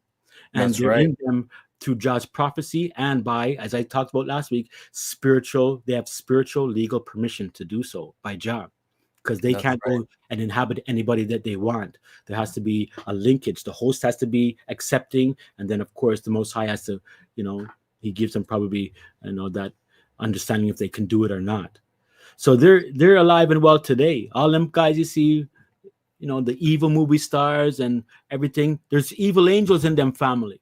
You see, the thing about the whole demon possession thing, we only see it as old school. And when you think about a demon, it's like like the Exorcist and all that stuff. And that's a deception of evil. You should understand an evil being could come to you just like this. It could be one of the wisest thing. Buddha, Mother Teresa can be possessed by an evil demon greatly. I'm just using those names to help you understand what's going on, because yes, there are the other lower angels that throw you around and all of that, but a lot of them are tied up on human beings who are locked up in the insane asylum. You understand? So a lot of those people who are locked up with their things, and they do all kind of things, and their madness, that's evil angels that are being locked up as well. Don't let these things kind of twist you up.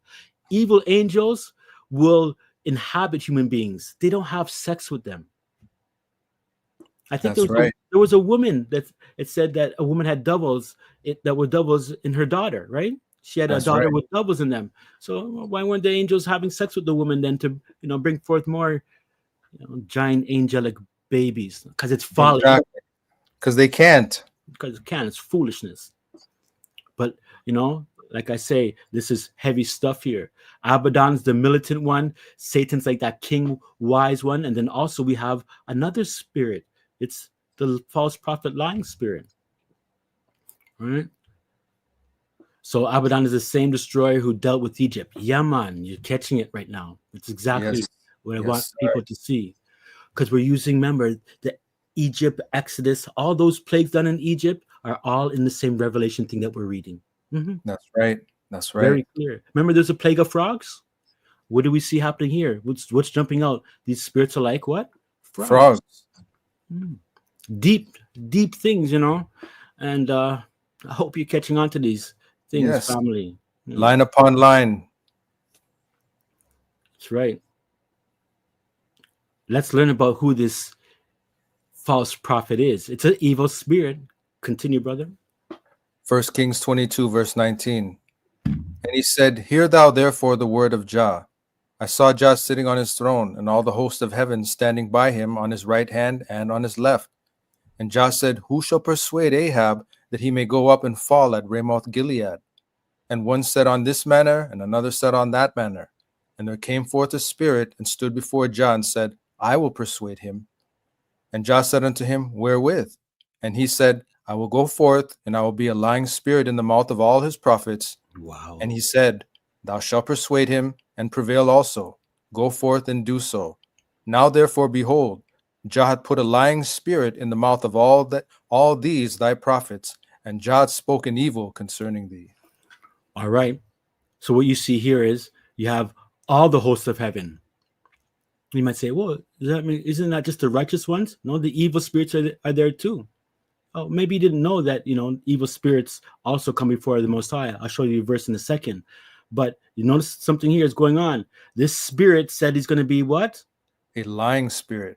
To who?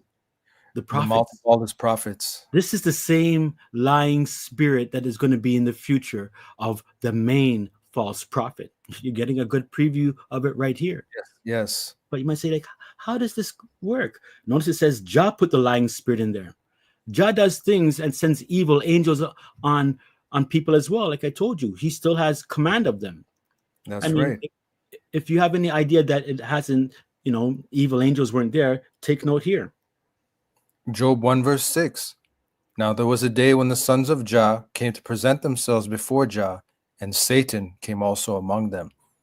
And Jah said unto Satan, Whence comest thou? And then Satan answered Jah and said, From going to and fro in the earth, and from walking up and down in it. But put forth thine hand now, and touch all that he hath, and he will curse thee to thy face. And Jah said unto Satan, Behold, all that he hath is in your power. Only upon himself put not forth thine hand. So Satan went forth from the presence of Jah. So we see here that even Satan is coming and says the sons of Jah. Now this is the sons of Jah. This is referring to the angels, not the Genesis 6 one. I know that's going to mess up people, but it's just angels can be called it too, and men. But here we can obviously get an understanding that it's of the angels, and Satan is there as well. And when it says Satan too, it doesn't just mean him one, because he moves with an army, right? So of course, he's coming before the Most High too, because these angels are presenting themselves before the Most High, and Satan is there too. But it lets you know what Satan deals with. He goes through the earth and causes havoc up and down through the earth. And then the Most High even said, behold, all that Job has is in his power. He gives, and he tells Satan he can do these things, but the only thing he can't do is he can't touch his life, his skin, right? That's and right. Satan moves. So Satan has more power than people recognize. All the diseases come upon you. Let me just read further. Let Brother Java read further to see the other powers that Satan has that people don't really know. Job 2 verse 4. And Satan answered Jah and said, skin for skin, yea, all that a man hath will he give his life for. But put forth thine hand now and touch his bone and his flesh, and he will curse you to thy face. And Jah said unto Satan, behold, he is in thine hand, but save his life. So went Satan forth from the presence of Jah and smote Job with sore boils from the sole of his foot unto his crown. All right, family, are you with me? Praise the Most High for true. Because listen, these are understanding. We're getting some great behind the scenes of what kind of occurs in the spiritual realm, and Jah is sharing those things with us through His Word. We see that Satan can hurt people. Jah says you can do whatever you want to, but you can't kill him. You understand? And then when we go through things, we see that Satan causes a whirlwind to come and mash up, Job's children's homes.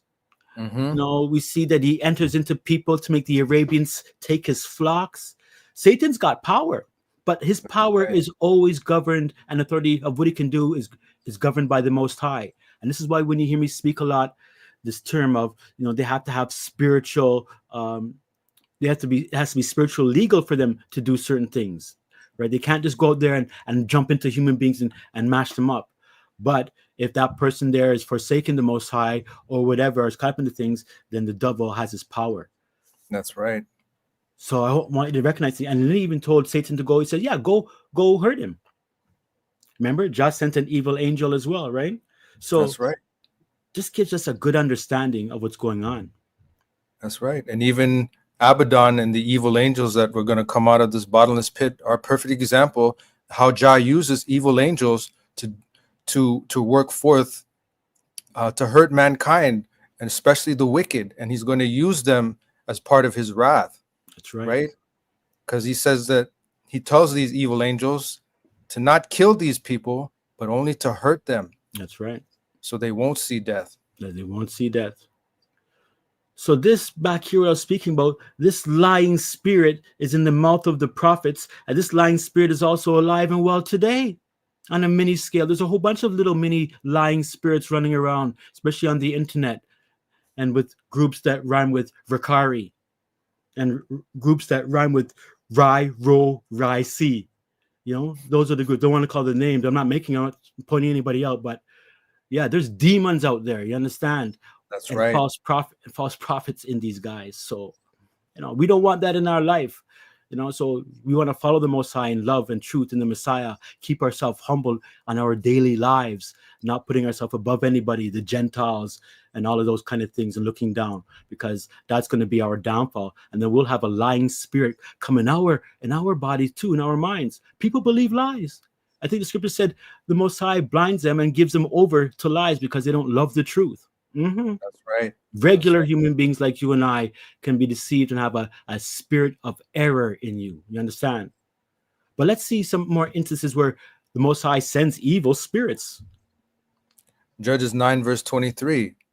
And Jah sent an evil spirit between Abimelech and the men of Shechem. And the men of Shechem dealt treacherously with Abimelech. That's right. So the evil spirit, Jah sent it. And the evil spirit deals with what? Treacherousness, right? That's right. 1 Samuel 16 verse 14. But the spirit of Jah departed from Saul, and an evil spirit from Jah troubled him. And Saul's servant said unto him, behold now, an evil spirit from Jah troubleth thee.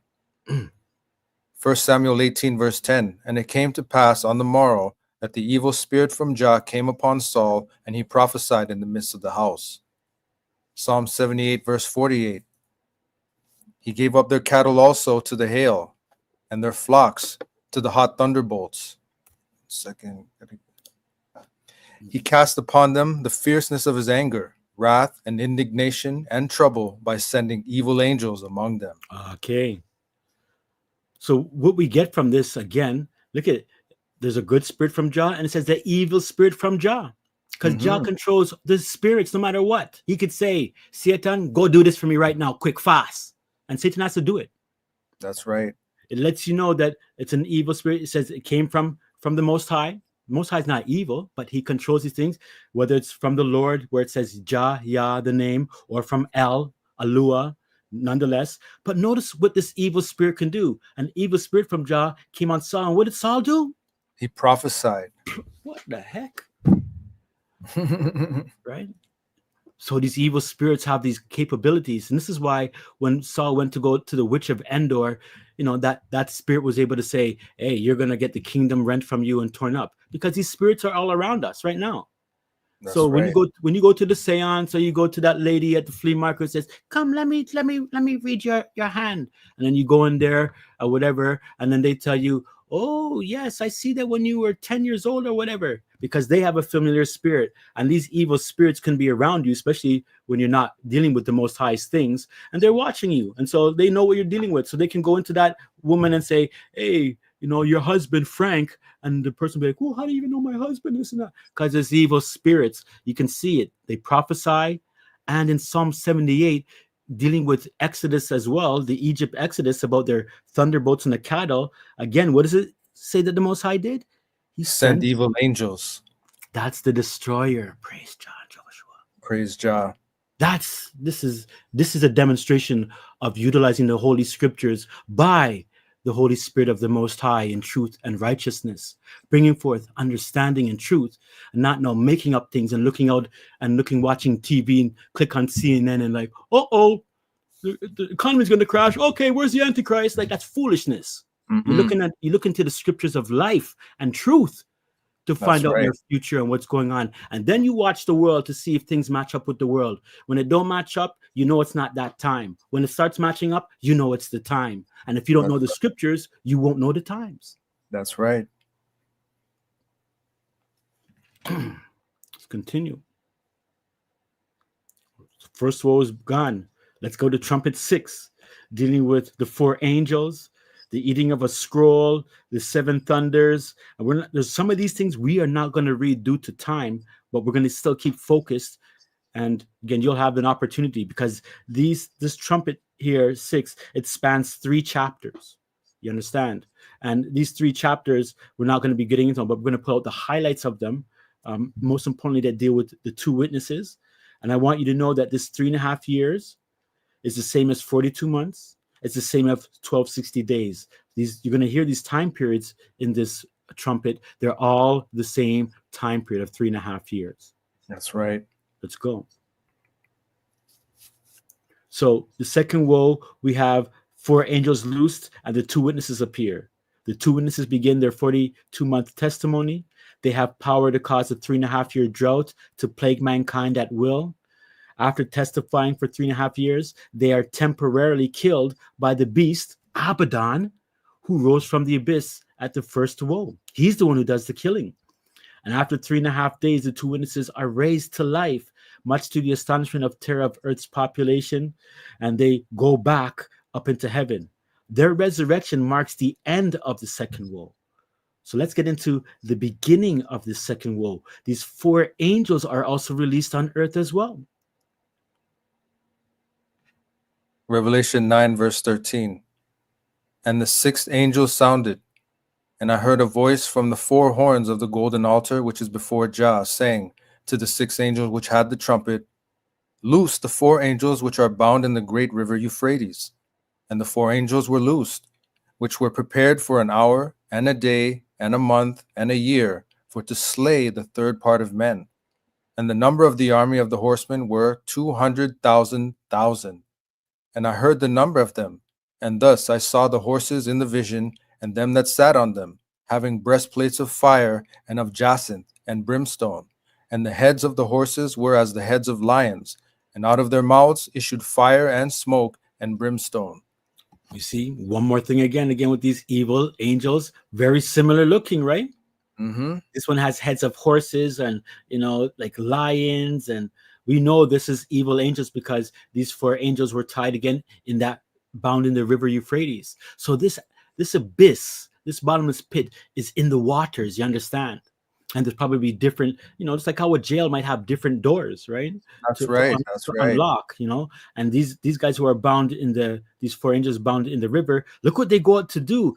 They're not here now to torture mankind like Abaddon's angels were. It That's says right. they're killing them. That's right. 1/3 of the human race, whatever is left at that time. Just think about that. Oh So man. it's a lot of people dead. Dead, who've already been dying already from the previous trumpets and everything. So we can see, and then there's a number of this army that comes out with the angels. It's 200,000, which means 200 Million. million, right? So That's this is right. very crucial here to know this army here. Again, notice what it says. Their mouths, what comes out of their mouths? Fire and brimstone, And smoke. smoke. All right, let's continue. Verse 18. By these three was the third part of men killed, by the fire, by the smoke, and by the brimstone, which issued out of their mouths. For their power is in their mouth, and in their tails, for their tails were like unto serpents, and had heads, and with them they do hurt. And the rest of the men which were not killed by these plagues, yet repented not of the works of their hands, that they should not worship devils and idols of gold, and silver, and brass, and stone, and of wood, which neither can see, nor hear, nor walk. Neither repented they of their murders, nor of their sorceries, nor of their fornication, nor of their thefts. So we see Wow. here again, very straightforward. I'm not going to stay here long, but you see when it says by these three was the third part killed, that means these three things are men were killed by the fire, they were killed by the smoke, because you can die from smoke, right? Yep, smoke Actually, inhalation. for most part, when people usually die with fires, they die from smoke inhalation, That's not right. just being burnt up. But the fire, smoke, and the brimstone are these three things. They have tails like unto serpents. They have fire coming out front and back. And again, the appearance of them like horses and everything, just like what we read in Joel. It's like that prophecy was covering all of these different things that's going on. That's right. And for the most part, men don't change and they're not repenting. They're not giving Jah the glory or saying sorry. The ones who weren't killed. So people witnessed these things and still continued on with their things. This is wow, this is heavy stuff. All right, let's get to something quickly too. The revelation of Jah's two witnesses, because it's at this time the two olive trees, the two candlesticks appear on the scene, the two prophets of the Most High. Now, many people say that the two witnesses are the following. They say they're two humans, could be a combination of either Enoch, Elijah, or Moses, or they could be some future Israelites not yet born. Others can be two groups of people, like the tribe of, or it's not tribe, the nation of Judah and Israel, the double tribes, or Israel, the nation of Israel, including all of the tribes and the Gentiles. Others say that they're two concepts, the Old Testament and New Testament scriptures, or even heaven and earth. And many say that the two witnesses are never identified in the Holy Scriptures. Well, all of these things are wrong and not true. And if you follow this ministry for a long enough time, you'll know that we're probably the only people out here who teach the truth about the two witnesses. Everybody else lies. And of course, if you're a Hebrew Israelite, people in that doctrine, of course, you're going to say, oh, it's Israel. Everything is Israel. Rahab's Israel, Ruth is Israel. Everybody wants to be Israel when you're into that folly doctrine. But there's no Israelites dealing with these two here. Let's read about them. Revelation 11, verse 3. And I will give power unto my two witnesses, and they shall prophesy 1,260 days, clothed in sackcloth. These are the two olive trees and the two candlesticks standing before the Most High of the earth. And if any man will hurt them, fire proceedeth out of their mouth, and devoureth their enemies. And if any man will hurt them, he must in this manner be killed.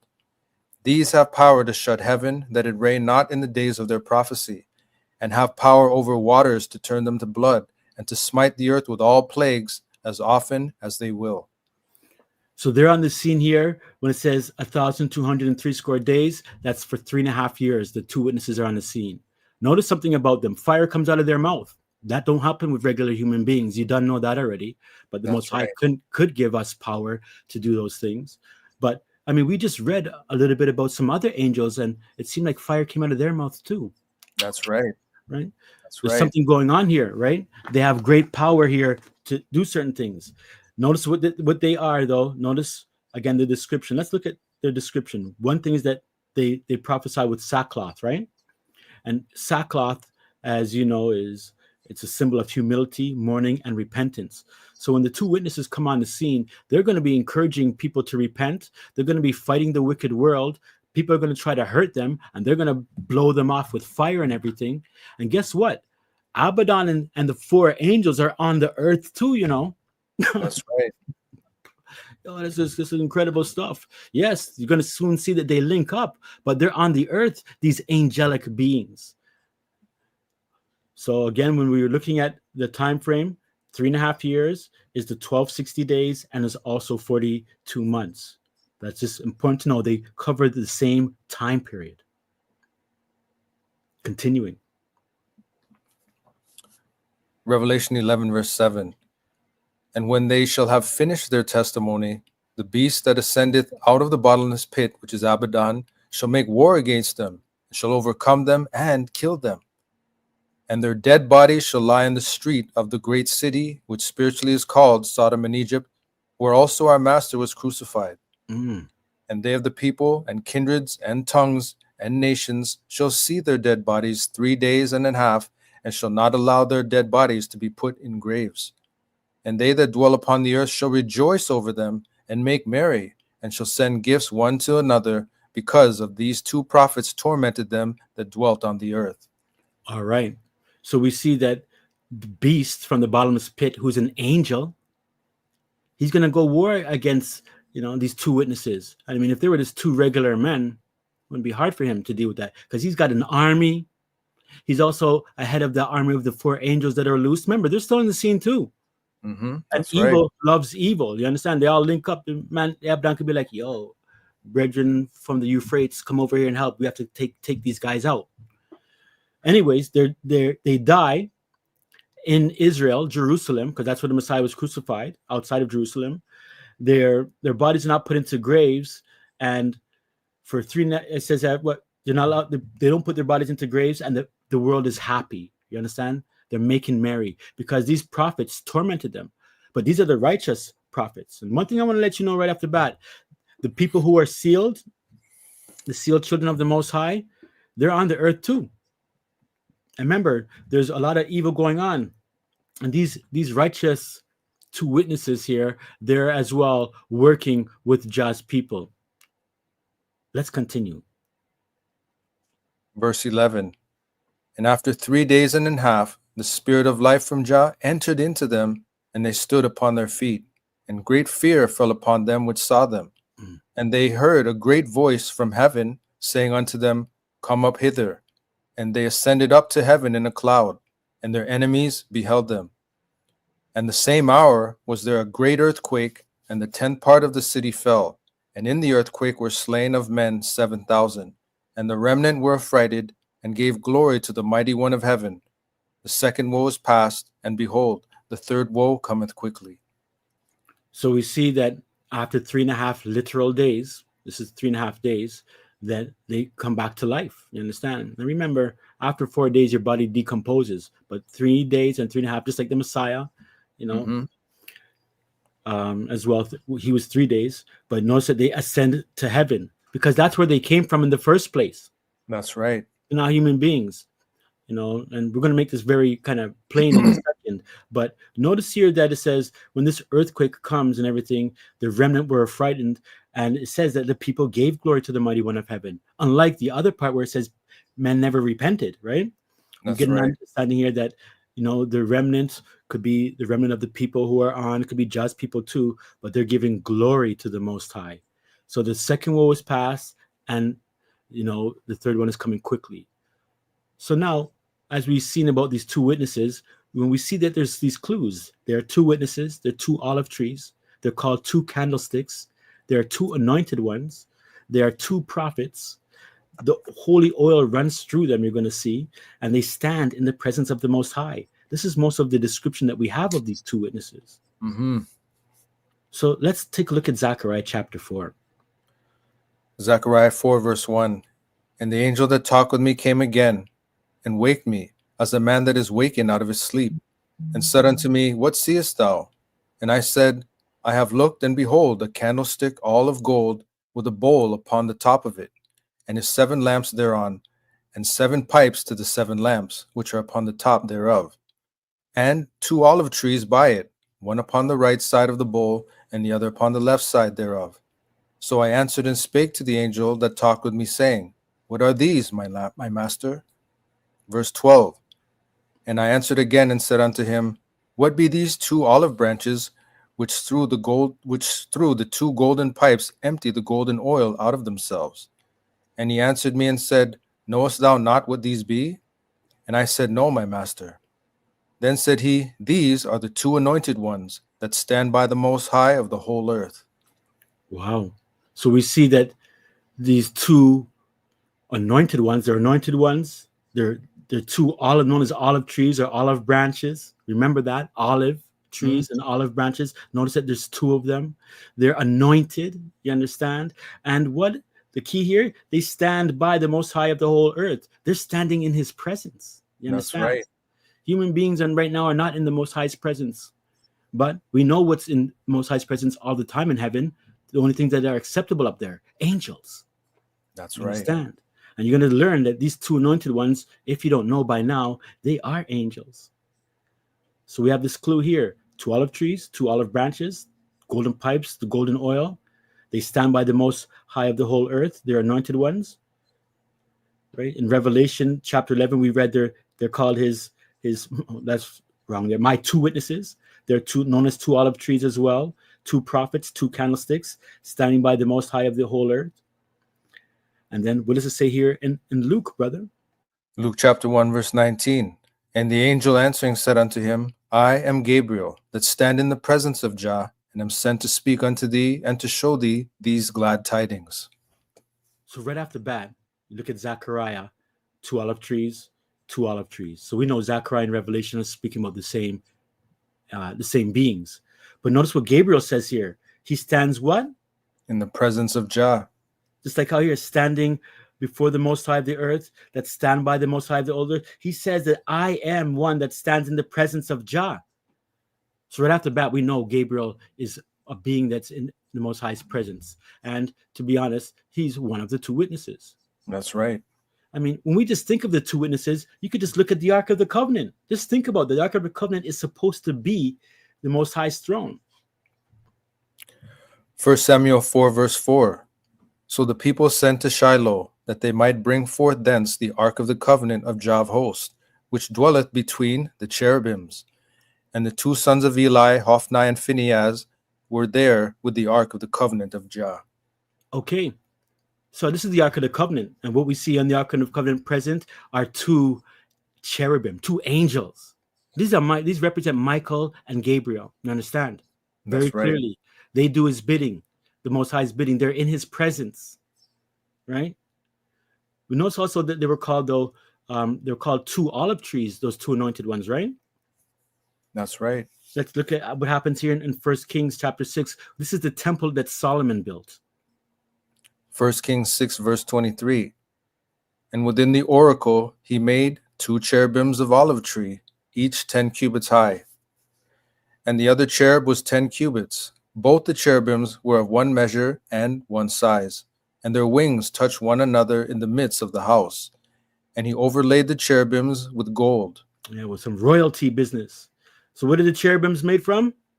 Olive tree. Right? What did we see in Revelation? It says here, there are 2 what? 2 olive trees. Right? We see in Zechariah, what are they? 2 olive trees. And we see also that these are 2 cherubim. These are the 2 olive trees that stand before the Most High. Mighty Gabriel and mighty Michael. 2 angels that help us, his people, Israel. You understand? That's right.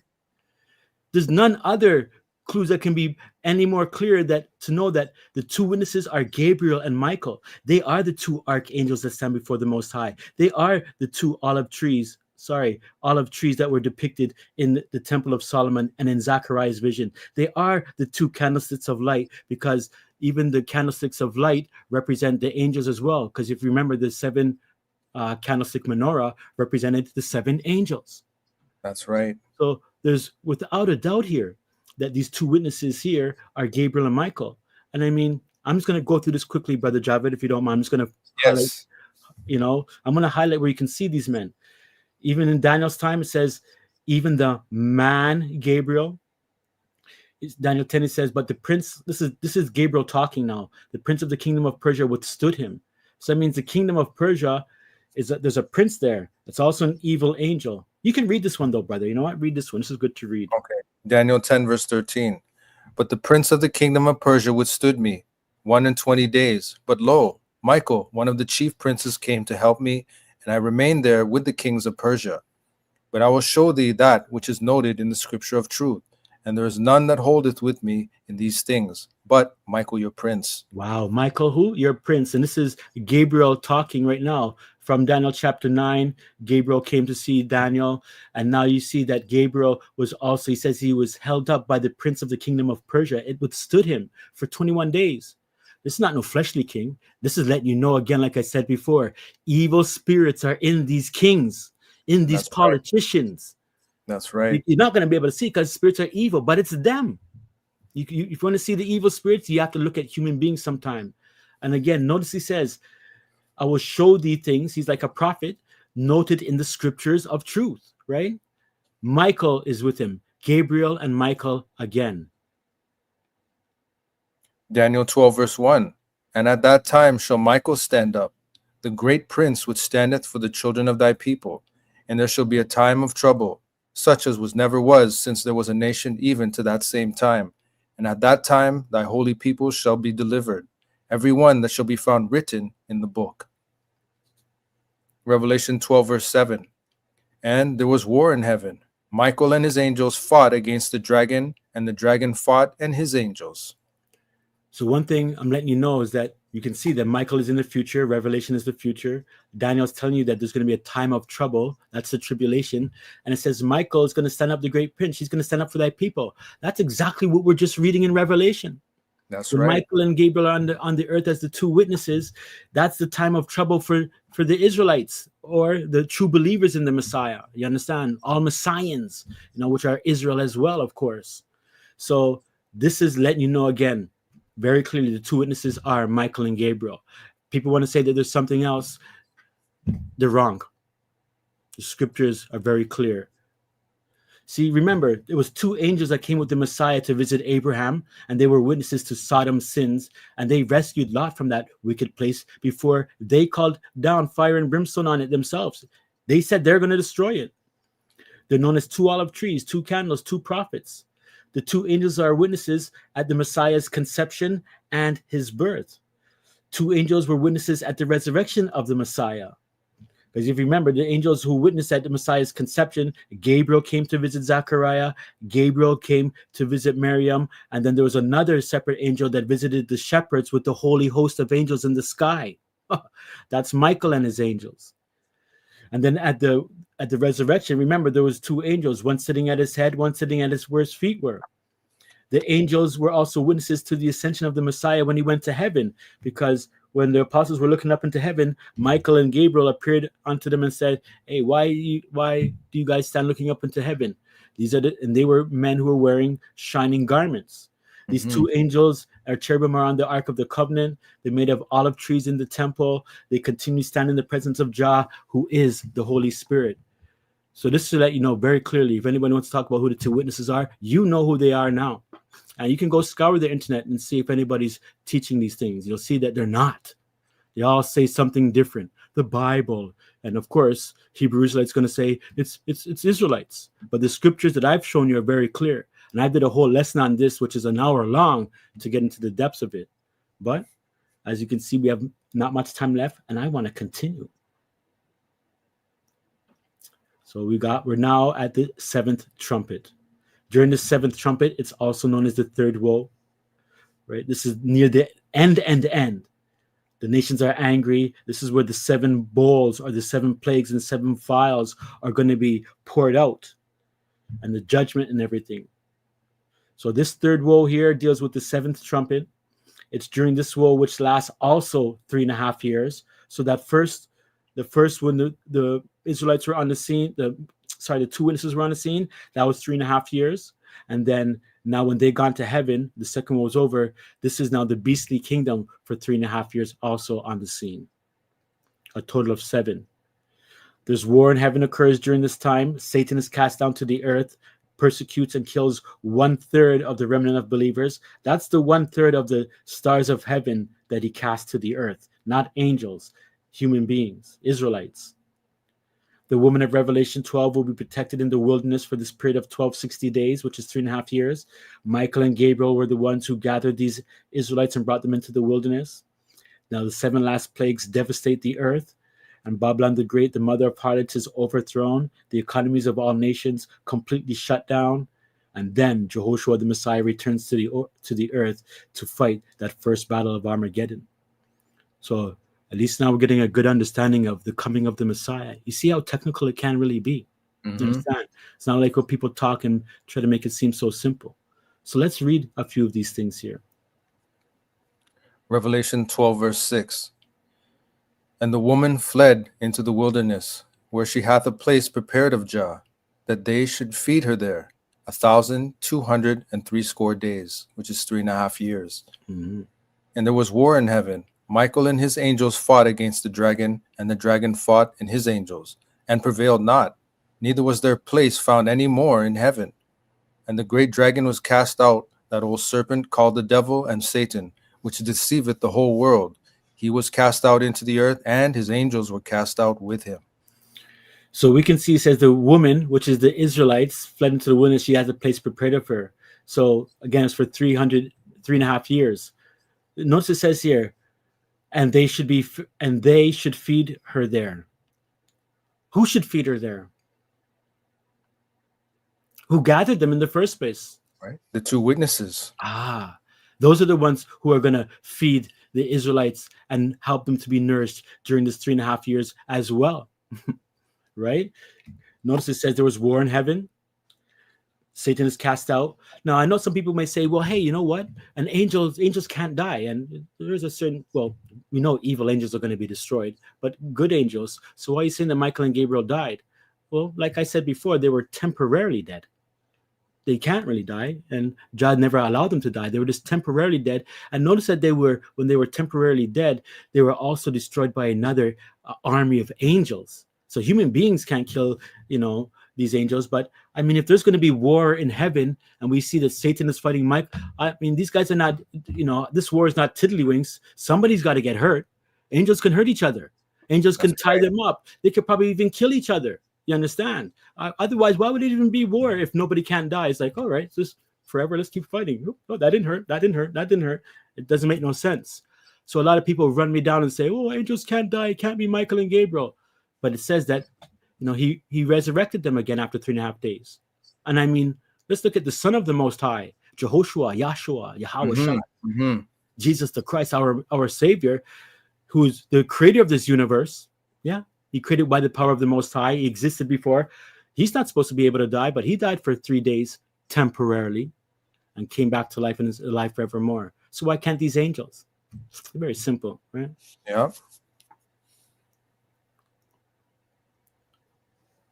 Continuing.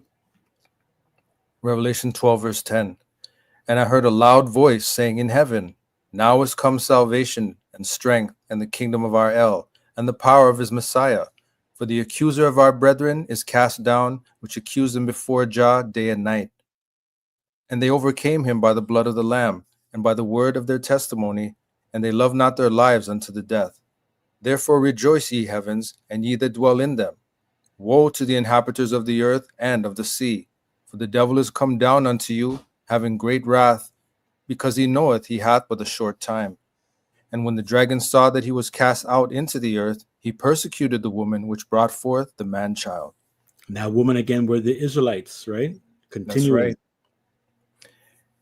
And to the woman were given 2 wings of a great eagle, that she might fly into the wilderness, into her place, where she is nourished for a time and times and half a time. It's Being 3.5 years. being nourished again, right? That's right. From the face of the serpent.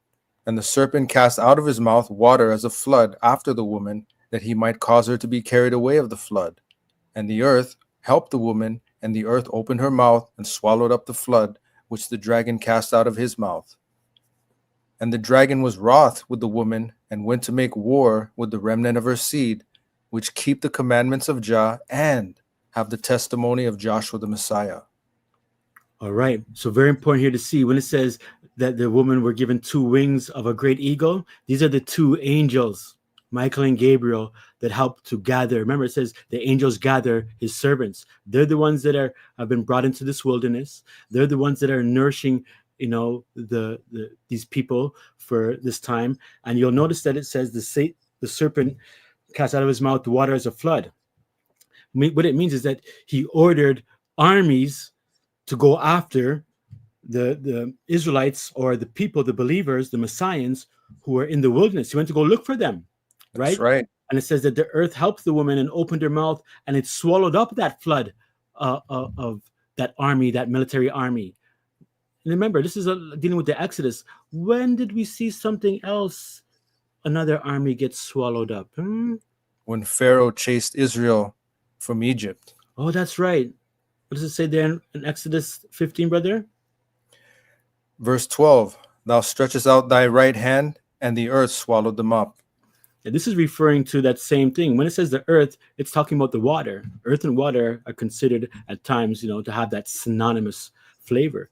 But you can see here that the dragon, when he goes to make war with the remnant of her seed that keep the commandments of the Messiah, that's the 1/3 he goes to kill. So that is right. the 1/3 where it says he took 1/3 and he cast them to. That's the 1/3, because the 2/3 of the believers, they're protected, but 1/3 are going to be slaughtered. They're not going to love their lives unto death. They're going to get these, they're going to be martyred, right? But the ones who are in the wilderness, the earth is going to open up and swallow up that military army, just like how the waters came upon Pharaoh's military army as well. That's right. And because Satan can't kill those that are protected in the wilderness by Michael and Gabriel, he's going to get angry, and he's going to go for the rest of those who are left, and then he's going to kill the 1/3. That's right, brother. So, we've seen that within the 7 trumpets, a whole bunch of 1/3s. But now when we get to the 7 plagues, you're going to see that it turns it up a little bit. So we have the 7 trumpets, very similar. Upon the earth, upon the sea, upon the fresh waters, upon fresh sun darkened, darkness, Euphrates dried up, voice lightning. All of this a great similarity to these plagues. The difference is the 7 trumpets, it's all about 1/3 of being destroyed. And guess what the 7 last plagues are? 100% being destroyed. That's right. This is the final of the finals. So we have 7 trumpets, 1/3, and then the vials are 100% death. So these 7 last plagues occurred during the 7th trumpet of the 7th seal. They're called the 7 bowls, vials, plagues. They're all the same. And this is very short. We're going to go through this quickly. So remember, during these plagues, 100% of these painful sores for the mark of the beast, everything is going on those who have the mark of the beast. 100% the sea, 100%, where before, again, remember, it was 1/3. So let's look at these 7 bowls. Go ahead, brother. Revelation 15, verse 1. And I saw another sign in heaven, great and marvelous, 7 angels having the 7 last plagues, for in them is filled up the wrath of Jah. And I saw, as it were, a sea of glass mingled with fire, and them that had gotten victory over the beast, and over his image, and over his mark, and over the number of his name, stand on the sea of glass, having the harps of Jah. And they sing the song of Moses, the servant of Jah, and the song of the Lamb, saying, Great and marvelous are thy works, Adonai Jah Almighty. Just and true are thy ways, thou King of saints. Who shall not fear thee, O Jah, and glorify thy name? For thou only art holy, for all nations shall come and worship before thee, for thy judgments are made manifest. So we see these last plagues are coming out. But take note how many things are in the future, because everybody usually talks about, oh, this the mark of the beast, something on your head and your forehead, hand in your forehead. But look at this. They have victory over the beast, over his image that he makes, over his mark, over the number of, and over the number of his name as well, right? That's right. So they have victory over the image, his mark, and the number of his name. And also when you go read the Song of Moses, you'll see that Song of Moses talks a little bit about these end time destruction. But let's continue. Let's get into these plagues. Verse 5. And after that I looked, and behold, the temple of the tabernacle of the testimony in heaven was open. And the 7 angels came out of the temple, having the 7 plagues, clothed in pure and white linen, having their breasts girded with golden girdles. And one of the 4 beasts gave unto the 7 angels 7 golden vials full of the wrath of Jah, who liveth forever and ever. And the temple was filled with smoke from the glory of Jah, and his power, and no man was able to enter into the temple till the 7 plagues of the 7 angels were fulfilled. Mm-hmm.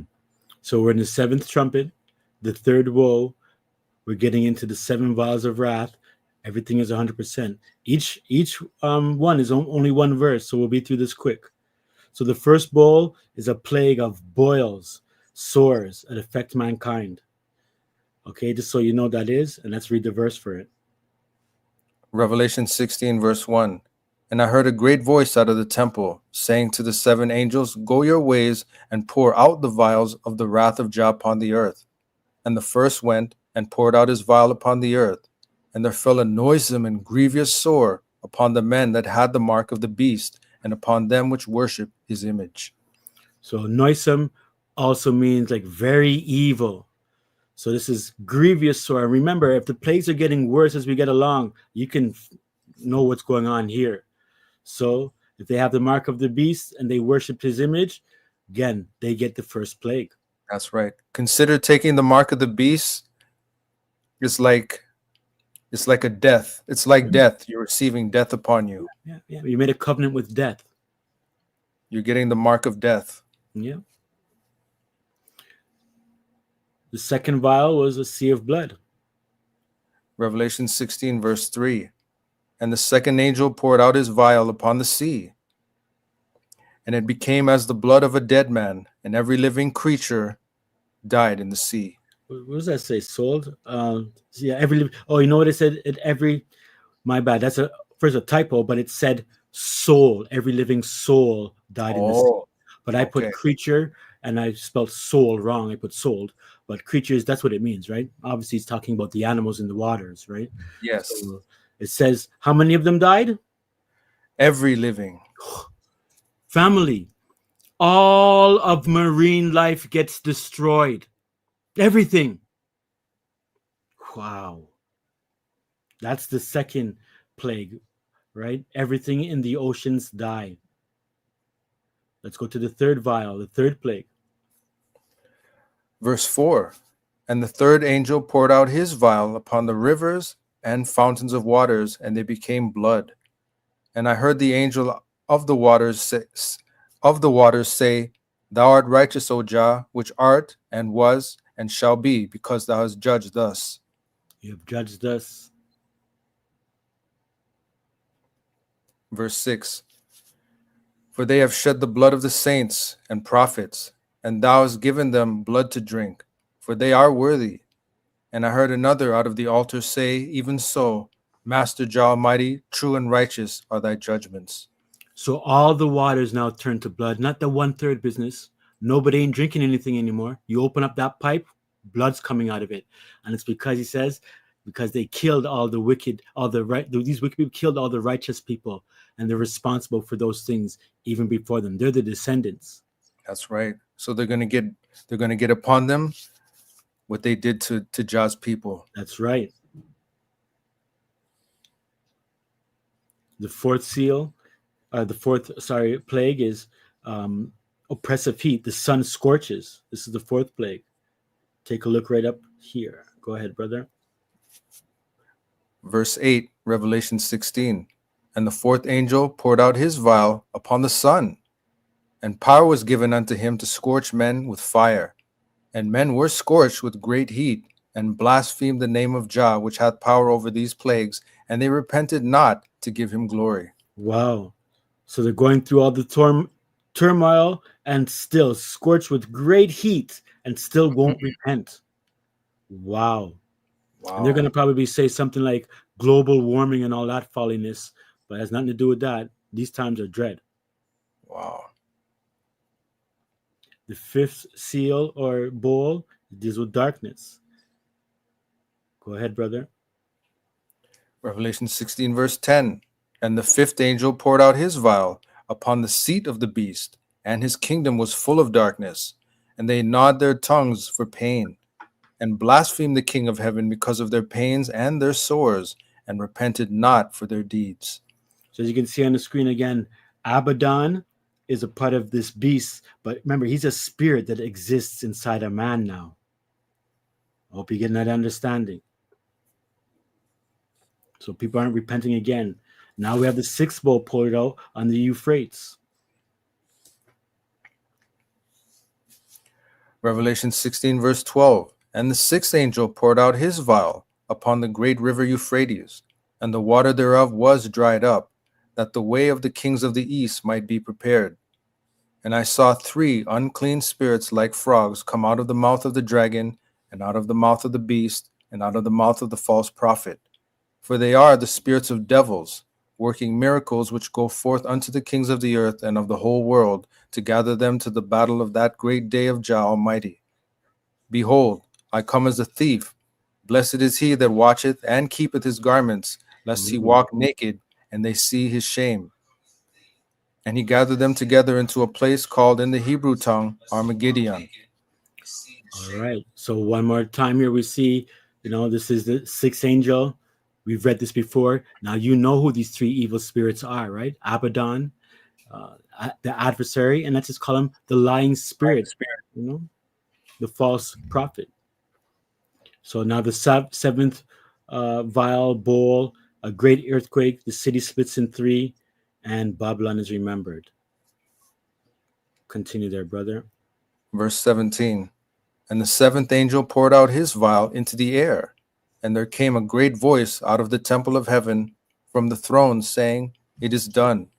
And there were voices and thunders and lightnings, and there was a great earthquake, such as was not since men were upon the earth, so mighty an earthquake and so great.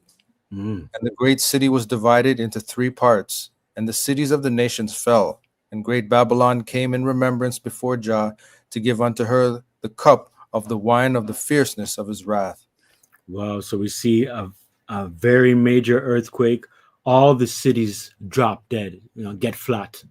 That's right. But all of them, dropped down. And we see again, there's going to be some hailstones coming up. And here is our last slide. Going along with that same earthquake. It's still in the seventh plague, and we're just finishing it off. Verse 20. And every island fled away, and the mountains were not found. And there fell upon men a great hail out of heaven, every stone about the weight of a talent. And men blasphemed Jah because of the plague of the hail, for the plague thereof was exceeding great. Revelation 17, verse 1. And there came one of the seven angels which had the seven vials, and talked with me, saying unto me, Come hither, and I will show unto thee the judgment of the great whore that sitteth upon many waters. So we've reached the end of these seven plagues, and I just put in the Revelation 17:1 to say that's what we'll be continuing on in the future. If we do a part 3, we will be covering Revelation chapter 17. But the end of all the plagues is found right here in this verse here.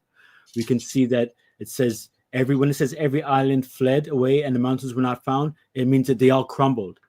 Everything crumbled. There's no more islands. Jamaica, Trinidad, everything mashed up. Probably all been mashed up from a long time ago. All kind of things have been happening, before this last plague.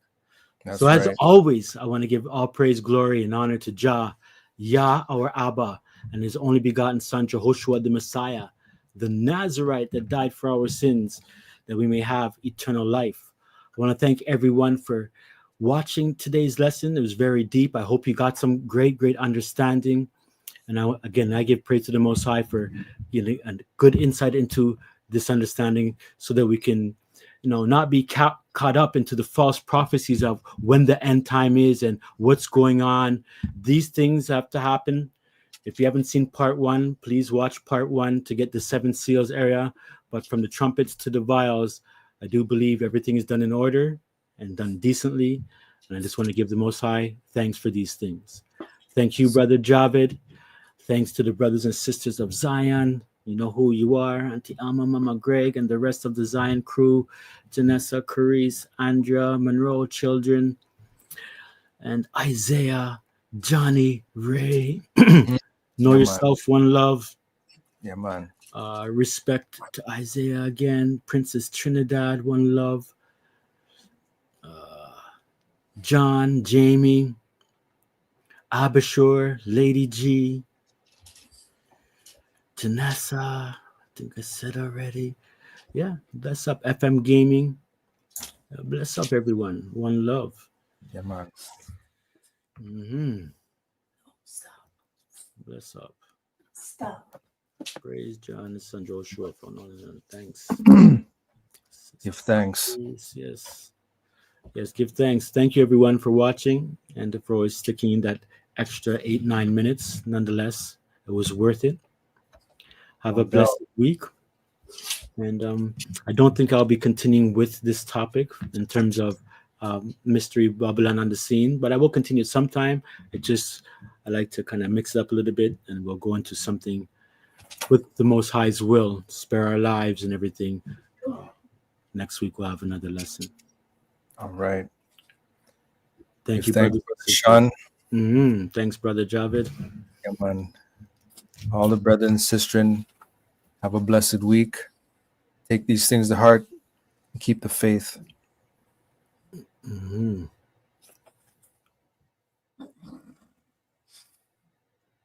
Okay, see, I got a new thing up here. Okay. Yes, bless up, Lady G. Right. Sister Carice. Sister Janessa. Blessed week. Don't forget to subscribe, like, and share if you got some wisdom from it. Yes, man. Hey, Fire and crew. Can't always forget, I'm not used to you guys being there all the time. Fire, Zariah, and Sky. Love you guys. And I always remember to hail you guys up. I forgot about y'all, but thanks, Andrea, for the reminder. I hope I covered everybody. Greg, Mama Greg, and Elma, whoever else. I know I covered everybody else. Bless up, though.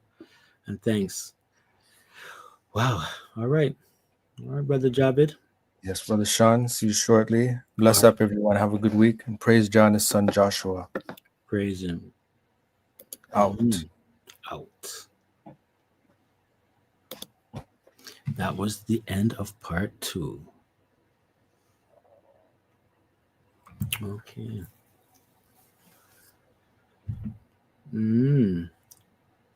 All right. Any comments or questions before we shut down, family?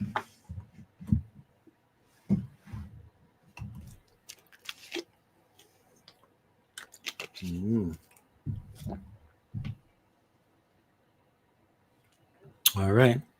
Take care. And shalom.